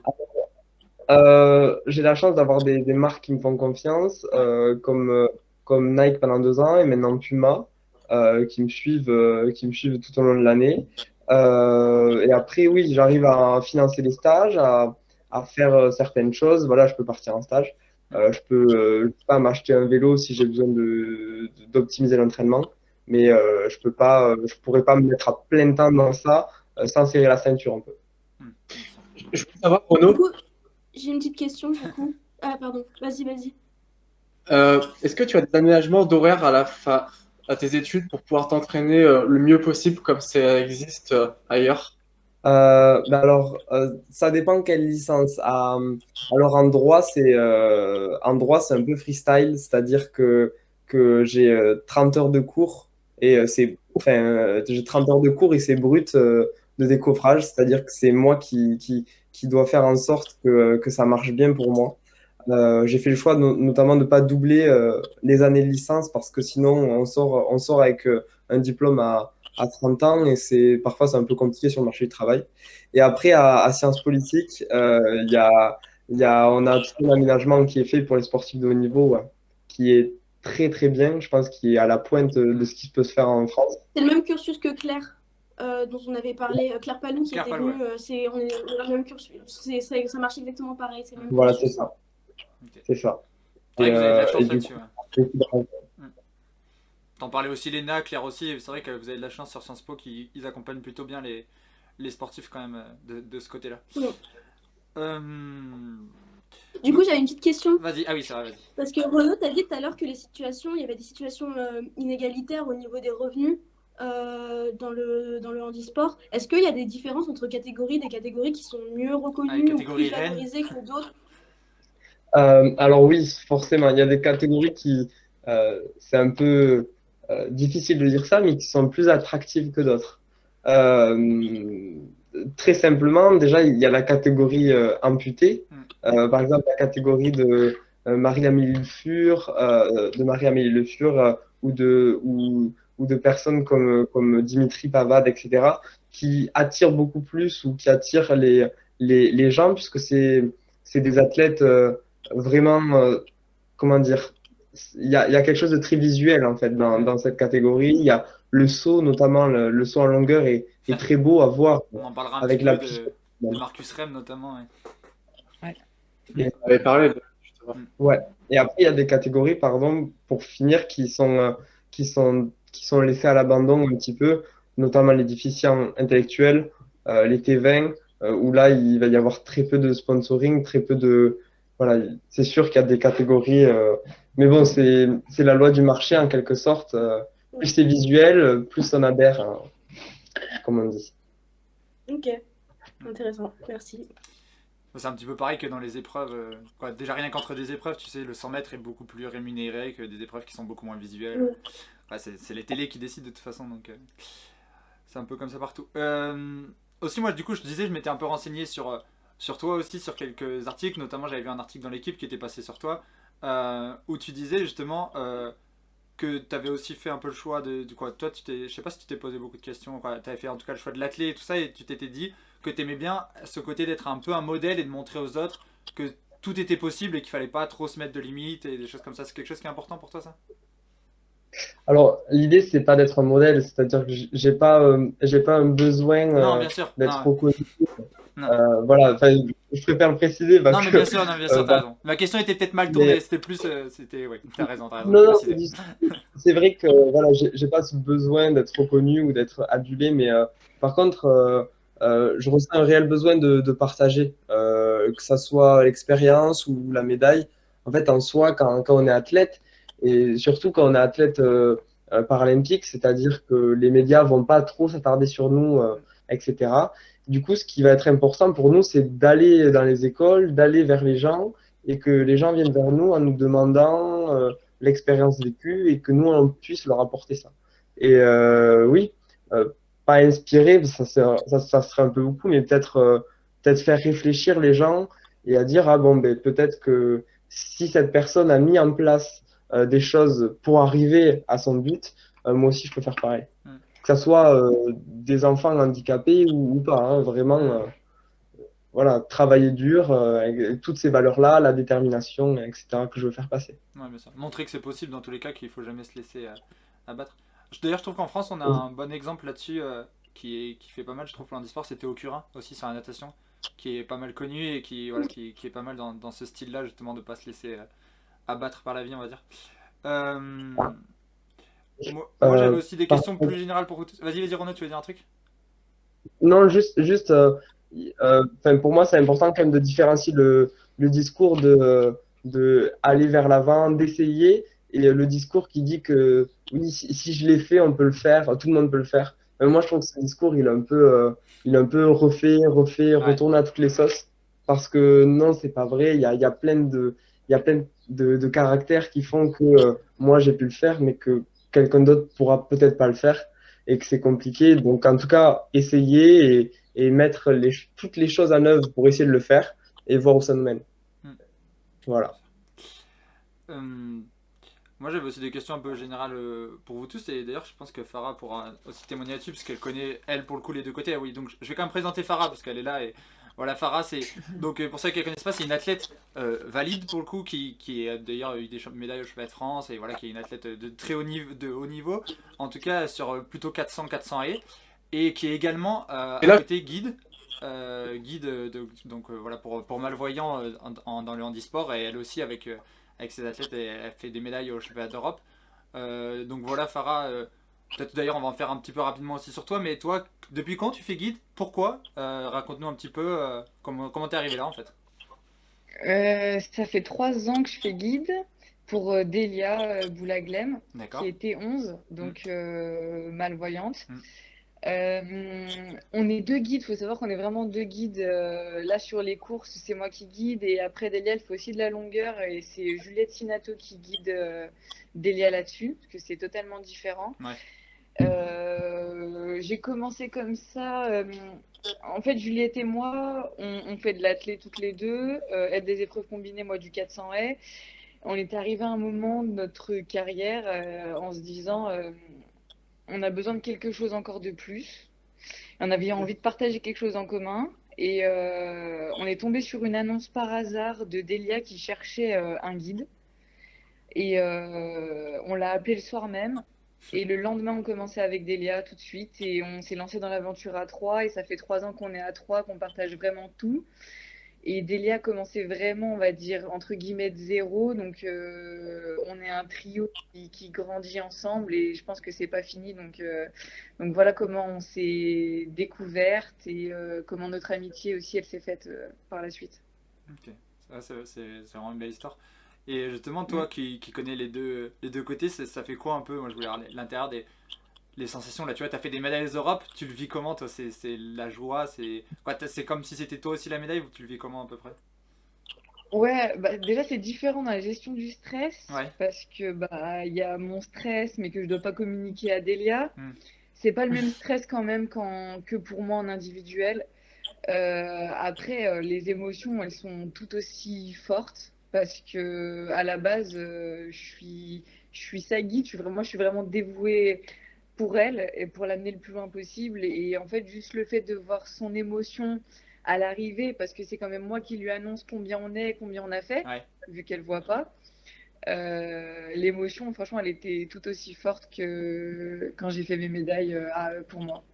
Ok, c'est un bel exemple, en tout cas c'est cool.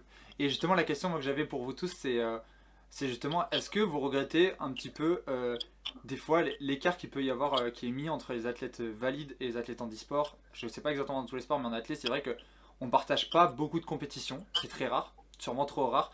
Par exemple, les championnats de France ne sont pas en même temps. Au final, les jeux, c'est pas en même temps, mais c'est presque la chose la plus proche, parce que c'est à la suite, et du coup on en entend parler.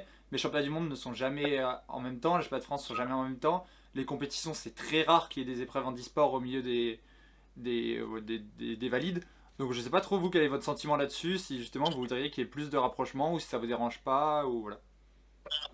Notamment Renaud, peut-être, si tu veux répondre. Ouais, vas-y si tu veux, Renaud. Pour moi, c'est une question hyper complexe et on ne peut pas répondre par oui ou par non. Parce que, premièrement, on fait pas on fait pas exactement le même sport. Il y a des demandes qui sont différentes, il y a des attentes qui sont différentes. Et donc, c'est compliqué, en fait, de s'intégrer totalement. Par exemple, il y a des handicaps, comme moi, qui ont donc juste une paralysie côté droit, qui sont très intégrables, entre guillemets, à des épreuves valides. J'ai couru à Dessines, à Marseille, sur des meetings comme ça, sans souci. Et après, c'est sûr que c'est bien parfois quand il y a quelques épreuves handi sur des meetings, comme le meeting de Nancy avant, etc. Mais c'est toujours compliqué à traiter parce que on a toujours l'impression qu'il y a un peu ce phénomène comment dire, de mise en lumière d'un coup, avec une épreuve valide autour de toutes ces épreuves, une épreuve handi, pardon, autour de toutes ces épreuves valides.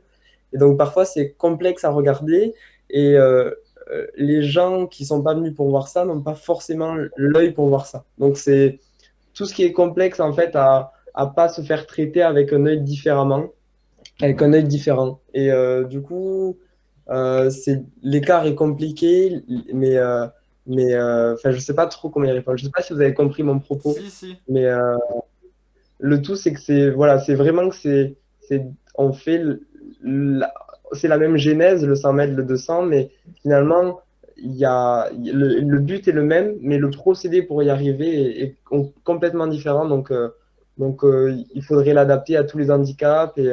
Et par exemple, des gens comme Marie-Amélie Le Fur, comme moi, comme Arnaud Assoumani, ou peuvent courir en valide sans souci.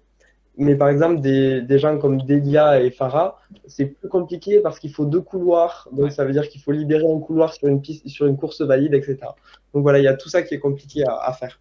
Mais du coup, tu serais quand même plutôt pour voir sur des gros meetings, je sais pas moi, des Diamond League par exemple, un Marcus Rem qui a des performances qui sont égales, voire même meilleures, de le voir. Là, on parle de meetings. On parlera ensuite de championnat, mais sur des meetings, le voir participer par exemple à des Diamond League et tout, toi, c'est quelque chose qui tu serais plutôt pour? Alors ouais, c'est sûr que ça me ferait plaisir. Et ça a été le cas aussi parfois. Euh, mais encore, je suis pour. Mais c'est difficile parce que on va pouvoir mettre que par exemple Marcus Reim, que du saut en longueur, etc. Ouais, bien sûr. Et du coup, les gens vont croire qu'il n'y a que ça. Alors que la partie immergée du iceberg est tellement plus grosse et autant intéressante. Les courses de fauteuil sont incroyables. Moi, c'est pareil, je trouve. Ah, il y a mon chat qui s'incruste. Désolée. Moi, je suis d'accord avec Renaud sur un point, mais pas totalement. Enfin, je trouve que ça serait bien d'introduire plus souvent des courses handisport parce que, tu vois, moi, si j'étais pas tombée sur cet article, sincèrement, je me serais jamais vraiment intéressée à ça. Au monde du handisport, et je trouve que les gens ils n'ont pas un œil aguerri parce que justement il n'y a pas assez de mise en lumière, ou alors ça a commencé à être mis en lumière par Pistorius par exemple. Et en fait c'est toujours un petit peu sur les mêmes disciplines, et ça serait bien par exemple qu'il y ait enfin je sais pas, hein, mais mon point de vue sur par exemple des championnats de France comme là ce week-end élite. Pourquoi pas faire un championnat de France élite avec les handisports? Après, ça demande une logistique un peu plus importante, sur peut-être 4 jours, mais je trouve, moi, ça m'a apporté un partage en plus, et je pense que d'autres athlètes valides seraient intéressés et puis même contents de partager les deux mondes. Ouais, tu dis très bien, parce que moi, tu vois, en préparant cette émission, j'avoue que le handisport, comme je disais, finalement c'est assez loin de nous, et du coup c'est même difficile des fois à suivre, et c'est vrai que c'est quelque chose auquel je pense pas tout le temps. Et tu vois, moi j'ai un athlète qui est plus ou moins arrêté, et je me disais, eh ben tu vois, si je recommençais, eh ben j'aurais bien envie justement de faire guide et de partager ça, de partager une histoire et tout, tu vois, ça pourrait me remotiver justement à retourner un peu plus souvent m'entraîner et tout. Donc voilà, je te rejoins tout à fait sur ton point. Et en plus, ça peut avoir cet effet cascade. Je suis d'accord avec toi, Renaud, qu'il peut y avoir des stars un peu qu'on met tout le temps les mêmes en avant, mais ça peut avoir l'effet cascade de les gens peuvent aller s'intéresser plus aussi à ce qu'il y a derrière, même si c'est peut-être malheureux que ce soit toujours les mêmes qui soient mis en avant aussi. C'est un peu ça. C'est un peu comme le handicap dans la société. C'est-à-dire que si tu n'imposes pas les choses aux gens, ils n'iront pas naturellement dessus. Donc moi, je suis un peu d'accord avec Farah.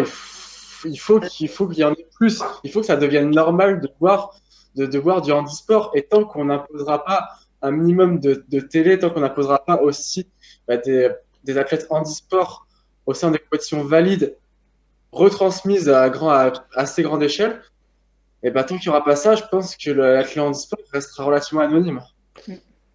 Mais c'est vrai, et puis je rejoins Farah et Étienne sur ce point-là, et surtout, nous, on est toujours en recherche de guides, et aussi pour nous, notamment les coureurs de 1500, mais les coureurs aussi de 100 mètres, etc., constamment en recherche de sparring partners pour nous aider lors des stages, pas pour nous aider à faire manger, hein, mais pour nous aider sur les grosses séances, etc. Et parce que voilà, on a un groupe, on a un très bon groupe, mais on a un petit groupe par rapport à l'équipe de France Valide, par exemple. Et donc voilà, toujours en recherche de personnes qui pourraient nous aider. Et je pense qu'il y a beaucoup de jeunes qui, par exemple, de jeunes garçons autour des 2 minutes sur 800, qui pourraient être contents en fait de venir avec nous en stage et faire des séances avec nous, etc. Donc l'appel est lancé, vous avez entendu les streamers, l'appel est lancé. Moi j'ai bien entendu en tout cas. Et je réponds aussi au chat parce qu'il y a Anthony Pontier, le fameux, qui n'est pas vraiment Anthony Pontier, hein, pour ceux qui n'ont pas suivi l'histoire, qui vient d'arriver sur le chat et qui nous dit c'est qui le monsieur qui parle. Alors on va refaire un petit tour des présentations pour ceux qui arrivent en cours de route. Donc le monsieur qui parlait c'était Renaud Clerc, donc c'est un spécialiste, en plus toi Clément qui fait du demi-fond, c'est un spécialiste du 1500 mètres qui vient de faire médaille au championnat d'Europe. Il est encore très jeune et c'est une des valeurs montantes dans l'athlétisme handisport. À côté tu as Mandy François-Elie qui est voilà, une des stars de l'athlétisme handisport, qui est championne paralympique, championne du monde et tout ça, donc voilà un palmarès long comme le bras. Et tout en haut tu as Farah Claire qui est athlète valide avec des médailles au championnat de France et qui est également guide pour athlète handisport du coup, et qui elle aussi a fait des médailles au dernier championnat d'Europe avec son athlète, donc voilà, je t'ai fait le tour rapidement. 2 minutes au 800, je suis concerné. Bref, du coup, on enchaîne et justement, ouais. Donc, on va rentrer aussi un petit peu dans le débat qu'on a eu la semaine dernière parce que je voulais retravailler là-dessus. C'était pas la semaine dernière, c'était il y a 3 semaines. On avait eu le débat avec Étienne. On n'était pas d'accord avec Étienne, nous. Mais voilà, pour lui, il aimerait bien justement que quelqu'un comme Marcus Rem soit carrément intégré dans des compétitions, des championnats internationaux. Voilà, moi je disais que non parce que pour moi c'était des sports différents. En meeting, je suis pour, en championnat, je suis contre. Voilà, vous, c'est quoi votre avis là-dessus? Est-ce que vous aimeriez, pour des personnes qui ont comme Oscar Pistorius à l'époque, pour des personnes qui ont des performances qui sont semblables, est-ce que justement vous trouverez ça bien qu'ils soient intégrés ou pas, ou c'est des sports différents, ou comment vous voyez ça? Moi, je ne serais pas d'accord. parce que je trouve que c'est un sport quand même différent. Je vais peut-être parler un petit peu trop franchement, mais je trouve que physiologiquement, c'est pas du tout le même effort. Il faut savoir que quand on a une lame ou 2 lames, comme par exemple Pistorius, c'est pas le même effort de lactique qui est donné dans le corps. Ils ont du mal à se lancer, non? Ils ont du mal à se lancer, mais ils font des dernières lignes droites par contre. Exactement. Ouais. Exactement. Il n'y a pas le lactique qui est ressenti pareil. Et l'impulsion de la foulée est constante tout du long, alors qu'un athlète valide, une course sur un 400, ça fait que se dégrader. Tu veux dire quoi, Mandy? Après, Attends, Mandy. Je suis tout à fait d'accord. Tout à fait d'accord, ouais. Et vas-y, Étienne, tu voulais réagir aussi? alors moi, j'avais quand même reclarifié un peu ma position, c'était il y a 3 ou 4 semaines, effectivement. Tu avais dit, oui, Marcus Rem, je voulais qu'il soit dans le concours, mais que sa performance ne soit pas forcément comptabilisée pour une médaille. Pourquoi? Parce que les Jeux Olympiques sont 10 à 20 fois plus médiatisés que les Jeux Paralympiques et que ça lui ferait une exposition qu'il n'aura jamais s'il participe à des Jeux Paralympiques. Là, les gens verraient quelqu'un sauter à 1m60 et se dire waouh, ah ouais, quand même, il y a des gens, même en e-sport, qui sont capables de faire des grandes perfs. C'était dans le sens-là que je le voulais. Plus que dans le prologue, à la limite, on peut le mettre en hors concours, mais lui offrir, à défaut de lui offrir une médaille, lui offrir cette exposition. Peut-être encore plus importante. Alors, il faut savoir qu'il y a des athlètes qui ont couru sur les Jeux Olympiques, il me semble, ou les mondiaux, notamment un malvoyant sur un 4x100 mètres, un Irlandais, Aaron Smith ou quelque chose comme ça. Donc, en fait, la question, pour moi, la question ne se pose pas. Comment, pardon? Non, oui, je rebondissais sur ce que tu dis. C'est aussi par rapport quel est le handicap de la personne concernée. c'est ça, la question se pose pas quand, par exemple, ça va être un handicap comme le mien ou comme une personne malvoyante, parce qu'il y a un vrai déficit de performance à la base, donc qui peut pas être, qui n'est pas rattrapé par rien. Et donc, si je suis au niveau de performance des valides, en soi, il ne devrait pas y avoir de problème. Après, c'est vrai que voilà, des personnes qui sont amputées, l'élan, enfin, l'appui sur la lame pour le saut en longueur, c'est quand même très différent. C'est quand même extrêmement différent de votre réalité en saut en longueur. Du coup, je sais pas. Après si en soi la lame était une super héroïne de la performance, Marcus Rand sauterait à 10 mètres hyper facilement. Donc, il y a quand même beaucoup de travail derrière cette Non, performance-là. bien sûr, bien sûr, bien sûr. Euh, Mais après, Puisqu'il ça est quand reste. même 1 mètre plus loin que tous ses autres concurrents. Donc, ça veut dire que Il est très fort. il faut pas minimiser la performance de la lame, la performance de la personne. Mais oui, c'est sûr que c'est compliqué de les mettre dans des concours. Le problème, c'est qu'on Un champion. peut pas comparer ce qu'il perd par rapport à ce qu'il gagne, c'est ça qui est difficile. Tu vois, personne ne serait d'accord pour mettre des gens en fauteuil sur une course de marathon ou quoi, parce qu'on sait que c'est avantageux. Donc voilà, c'est difficile de comparer. Et dans l'autre sens, je suis d'accord avec toi. Toi, par exemple, si demain, au 1500, tu arrives à courir un 3,35, tu aimerais justement courir avec les valides? Tu serais plutôt pour. Alors, déjà, si j'arrive à courir en 3,35, Non, mais il y aura un problème. évidemment, évidemment. Mais, Mais je te le souhaite, je te le souhaite. mais quoi qu'avec les nouvelles chaussures, je sais pas. Mais, Ah là, c'est mon filleul, ça. Aïe, aïe. non, mais pour de vrai, bien sûr que je le ferai avec plaisir. Et puis, je pense que ça mettrait. Enfin, ça donnerait beaucoup de. Ça aurait, comment dire, un énorme retentissement. Si une personne avec une paralysie cérébrale arrivait à ce niveau-là, ça aurait un retentissement énorme et ça ouvrirait des portes incroyables à tous les autres Paralympiques. Voilà. Mais par exemple, voilà, moi sur quelqu'un.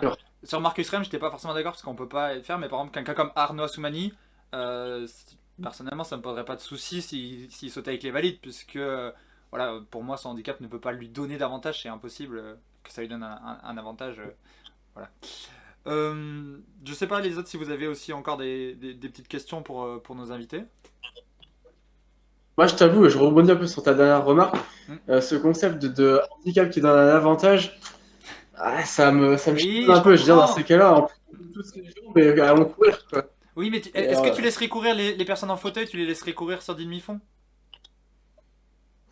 et moi, après, j'ai dit qu'on n'était pas obligé de les classer, c'était juste pour une Non, question mais je suis d'accord avec toi, d'exposition. pour la visibilité, ça serait une bonne chose, je suis d'accord. Mais c'est pour ça que moi je serais plutôt pour ce que disait Farah. Par exemple, rien que déjà faire des championnats de France en même temps, au même endroit.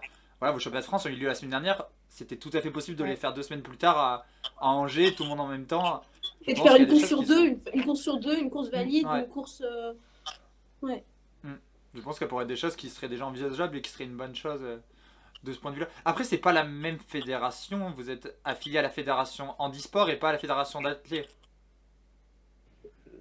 C'est ça. Je pense que avant de se poser la question de si on met des athlètes paralympiques dans les championnats olympiques, etc., je pense qu'il y a tellement plus de choses à faire à bas niveau, à l'échelle nationale et même limite à l'échelle départementale. Ouais. Donc c'est ça, on n'est pas sur la même fédé. On est sur une fédé handisport. Mais les deux fédés ont tendance à se rapprocher des fois. Sur certaines fois. Renaud, dans le chat, on te demande ton record personnel. Ouais. Sur 500, c'est 4 minutes 13 et sur 400, c'est 55-16. Et Ok. Voilà. c'est On quand va même. trouver des sparring partners. Ouais. Non mais c'est. Mais c'est quand même des chronos qui parlent quoi. 4-13 au 1500, c'est quand même des chronos qui sont. Voilà, pour les gens qui connaissent l'athlète, c'est quand même des très bons chronos donc voilà. C'était Clément qui demandait ça. Clément d'ailleurs, ton chrono, voilà Clément Anglada, si vous ne connaissez pas, c'est quelqu'un qui fait du 10 000 plutôt lui, qui a été en équipe de France et il a un record pas si éloigné que ça sur 1500. Voilà, je regarde mes questions si j'ai d'autres questions, sinon on a déjà dépassé, c'était 21h30, on avait dit qu'on arrêtait. Du coup, je sais que Farah veut se reposer, Léna aussi, parce qu'il y a le championnat de France qui arrive. Ah oui, si Farah, moi j'avais juste quelques questions pour toi, justement. Comment tu gères ta double saison?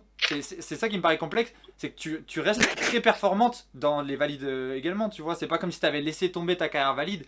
Tu as toujours une carrière de haut niveau. Du coup, comment tu arrives à gérer les deux côtés?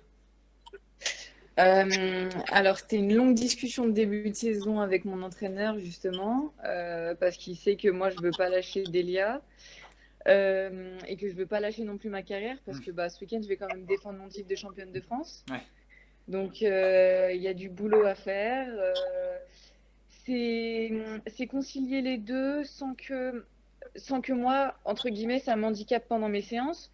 Donc, en vrai, c'est l'autre guide qui, cette année, a couru un petit peu plus avec Delia. Et moi, je faisais 1 à 2 séances par semaine en plus avec Delia. Quand on partage les séances, par exemple, sur une séance de lactique ou quoi, et ben moi, je fais ma séance de lactique. Et juste après, je refais une autre séance avec Delia. Donc après, moi, c'est juste une adaptation sur la récupération qui est super importante. Et bien écouter mon corps, parce que moi aussi j'ai 30 ans, donc, donc j'ai dit que je les survivrais jusqu'au bout, mais non, et du coup c'est de l'organisation. Moi, tant que mon corps le permet, je continue la double. Et voilà, et heureusement qu'il y a la deuxième guide aussi, parce que sur des séances de long, ça aide bien. Ouais, c'est ça. Après, voilà, tu vois, moi, je voulais juste dire, tu vois, pour des personnes comme toi, par contre, des championnats qui seraient communs, ça peut être plus compliqué à gérer pour le coup. C'est vrai que pour les guides, ça peut être un peu complexe. C'est vrai, c'est sûr. Ouais, ça serait une semaine chargée. Étienne, tu voulais dire quelque chose? Je me trompe pas, il me semble qu'en 2016, Jeffrey Jones fait les JO en individuel et fait les Paralympiques après avec un athlète. Ouais, avec Timothée Adolphe. Avec Timothée Adolphe, ouais. Ouais, avec Timothée Adolphe. Bon, c'est une belle transition vers, parce que du coup on a déjà dépassé un petit peu, vers la dernière partie qui est le quiz, un quiz spécial handisport. Voilà, vous allez vite. Je vais chercher ma tablette. Allez chercher votre petite tablette si vous voulez. Les autres qui n'ont pas forcément une ardoise, vous pouvez prendre une feuille et un stylo si vous voulez participer avec nous à la compète, sinon vous pouvez juste écouter, voilà, si vous voulez. Si jamais Farah tu veux partir, tu peux partir aussi, il n'y a pas de souci. Sinon voilà, il nous reste 5 minutes, on fait le petit quiz, c'est notre petit truc de fin, on termine toujours avec un petit quiz. J'ai créé un petit quiz spécial handisport. Je pense que vous pouvez nous éclater à mon avis. Je pense que Renaud, tu peux... je sais pas, moi je suis novice quand même dans le milieu. Renaud, à mon avis, tu peux nous éclater, on va voir. Léna, en plus, t'as bien vendu. Léna a dit que tu connaissais tout et tout, que t'étais super cultivé, donc t'as intérêt d'être bon. Mais lui, un peu la pression, enfin pas trop quand même. Tu restes avec nous, Mandy, jusqu'à la fin? Je reste avec vous. Parfait, dans 5 minutes on a terminé. Merci en tout cas, Mandy, d'être là et de rester. C'est super cool. Bon, on attend Léna qui prépare pas l'émission comme d'habitude. Elle prépare le quiz, mais elle a même pas pensé. Non, en vrai, je pense que ça va être compliqué le quiz là. Non, la première question, j'ai fait une question simple. Je voulais pas que tout le monde soit à 0 points. Du coup, attendez, hop, je mets les petits scores. Hop, alors attendez. Bon, il n'y a pas assez de scores pour Il faut savoir que si vous êtes derrière moi sur le quiz, c'est la honte. C'est qu'il y a un problème, parce que je suis super nulle. Ouais. C'est vraiment la honte si vous êtes derrière. C'est pas pour vous mettre la pression, mais... D'ailleurs, t'as jamais pas fini dernière, Léna, non? Je crois que je finissais égalité, non? Ouais, égalité, mais dernière égalité quand même. Bah oui, mais je marquais des points quand même. Ah oui,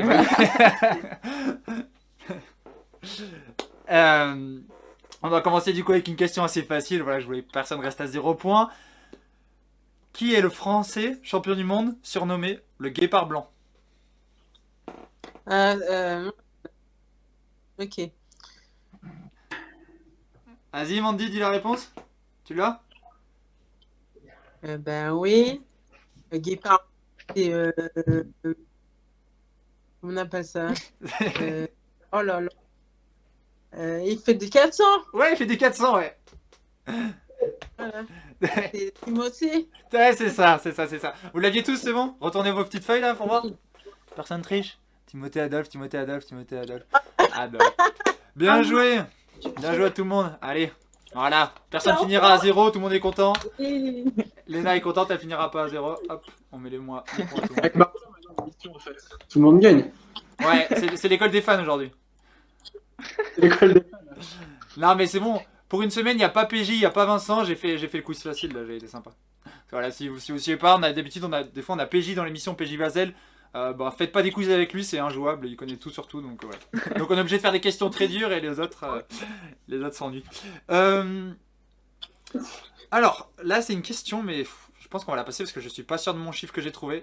Parce que justement, mais on en a déjà parlé, c'était pour parler un petit peu du nombre de catégories qui est énorme. C'était combien il existe de catégories différentes. Mais il y a plein de chiffres différents, donc on va peut-être la passer. Moi j'avais trouvé 32. T'en avais trouvé combien, Elena? J'en ai trouvé 32, moi, différentes. 2, 32. 3, Tu vas les compter une par une, là? 7. Ah putain. Ouais, non, je pense qu'il y en a plein en vrai. Mais je pourrais te dire, en vrai, si... Bon, on a déjà parlé, de toute façon, c'était juste pour revenir là-dessus, pour te parler justement qu'il y avait énormément de catégories, mais du coup, on a déjà un peu parlé. Donc... Comment, Elena? J'ai un point parce que j'ai bien expliqué tout à l'heure. Non. Mais bien tenté. En vrai, ça mérite. Hein. En vrai, ça mérite. On devrait l'embaucher pour France Télévisions quand ils expliquent les catégories parce que c'est beaucoup mieux. En quelle année a eu lieu la première compétition handisport en athlée de l'histoire? Attends. Voilà, ça sera au plus proche, ça, et s'il y a quelqu'un qui a tout juste, il aura 2 points. International ou compétition compétition. Non, la première compétition. Ouais, c'était une compétition internationale, la première qui a eu lieu. Athènes, non? Non. C'est bien plus vieux. Alors, retournez les années. Juste l'année, hein. Pas besoin de me dire le nom de la compétition, parce que... Ah, je l'ai écrit trop petit. 89. T'as marqué quoi, à Farah? 20? J'ai mis 1920, moi. Ah, et Léna, elle attend de voir les réponses des moi, autres. j'ai mis 950. Ah putain! Mais en fait, j'aurais mis comme Farah parce que je pense qu'après la Première Guerre Voilà. mondiale, il y avait pas mal de gueules cassées. Et Ouais. du coup, ils ont. Ouais, c'est ben pour non, ça que j'ai mis ça, les je nains, me parce que suis c'est toi dit qui as après la raison. guerre. C'est toi qui as raison. La première compétition internationale, la première compétition d'e-sport a eu lieu en 1952, c'était les Jeux de Stoke-Mandeville. Alors vous avez raison, c'est un rapport avec la guerre. C'était un médecin, docteur Ludwig Guttmann. Il y a un film. Ouais. Ok. Ouais. C'était en Angleterre et du coup, et c'était une course pour les anciens combattants, donc tous ceux qui avaient été amputés et en fauteuil, voilà, c'était une course pour les anciens combattants. Donc c'était des jeux, c'était déjà des Jeux Olympiques, ils appelaient ça, mais des Jeux de Stoke-Mandeville en 52. Et très peu de temps après, finalement, il y a eu les premiers Jeux Paralympiques, c'était en 1960 à Rome. Après les Jeux de Rome, il y a eu les premiers Jeux Paralympiques en 60. Donc, donc il y avait quelques personnes qui avaient mis 60 dans le chat, mais oui, c'était pas loin, c'était 52, mais les premiers Jeux Paralympiques, c'est en 1960. Tu veux dire quelque chose, Ronan? Non, je disais qu'avec Renaud, on avait mis tous les deux 89. Je sais pas, il devait y avoir un truc particulier cette année-là, en lien avec handisport, mais. Ouais. Je sais pas, moi je pense que c'était beaucoup plus jeune que ça. Ouais, oui, c'est vrai que c'est. Ah, moi aussi, je pensais. Tu vois, en faisant mes recherches, je pensais que c'était beaucoup plus jeune que ça. Même les Jeux Paralympiques 1960, finalement, c'est assez vieux. Je pensais pas du tout que c'était aussi vieux. Mais oui, forcément, ça a un rapport avec la guerre. Après la guerre, il y a eu pas mal comme disait gueule cassée, quoi. En tout cas, d'amputés et tout ça, et c'est venu de là au départ. Aux Jeux Paralympiques 2016, on va voir si vous avez suivi un peu les Jeux Paralympiques. La France, combien elle a fini au classement des médailles? Son classement. Pas le nombre de médailles ou quoi, juste son classement.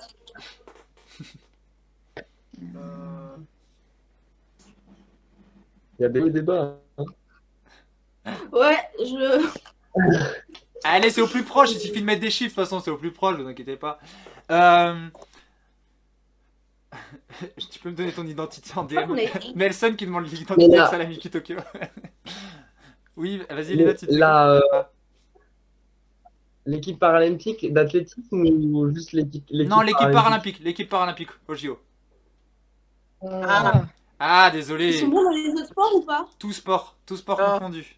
Les Jeux Paralympiques, combien on a fini la France? Ils sont bons ou pas? Renaud? Et ils sont bons les autres? Dans les autres sports ou pas? L'athlétisme ramène pas mal de médailles.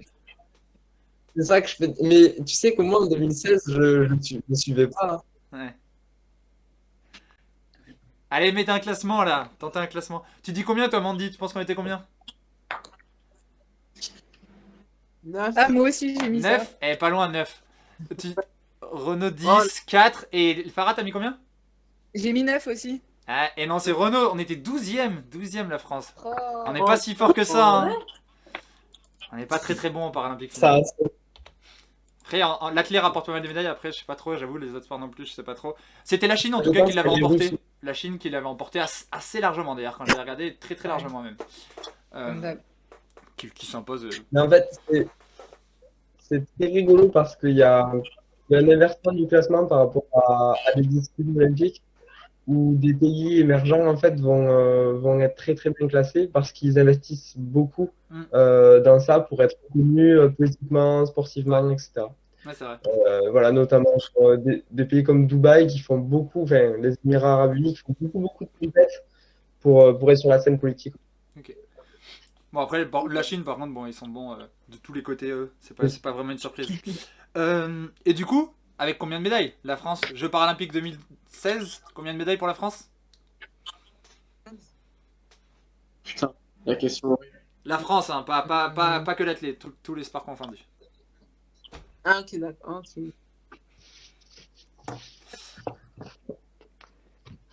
Allez-y, retournez. Mandy, toi tu dis combien? 60, 25, 117. 117. Et Farah, t'as mis combien? Je vois pas. J'ai mis 30. 30. Mandy, tu dis combien? 13. 13. Et non, c'est Farah qui est le plus près. C'était 28 médailles. Ouh. Bien joué. 28 médailles. 28 médailles aux Jeux paralympiques en 2016, ce qui nous classe avec 9 médailles d'or. Et du coup, ça nous classait à la 12e place du classement. On a bientôt terminé, il m'en reste 2 questions. Ça, c'est une question... Vous connaissez tous Patrice Gergès, qui était DTN à la Fédé d'athlé. Donc voilà, chez Valide. C'est toujours lui qui a le record de France du 400 mètres, T46. Bon, T46, je sais pas exactement, Léna saura mieux dire que moi ce que c'est, mais je sais que c'est 400 mètres T46, c'est lui qui a le Alors, record de France. T46, Il est amputé d'un bras, Patrice Gergès. Ouais, et plus le chiffre est petit, mais dans les... Parce que la catégorie, ça va de 42 à 47. Donc c'est 46, donc le handicap est moins lourd que si c'était 42. Voilà. Bah en tout cas, Patrice Gergès, il lui manque l'avant-bras. Donc, combien son record? Le record de France du 400 mètres de Patrice Gergès?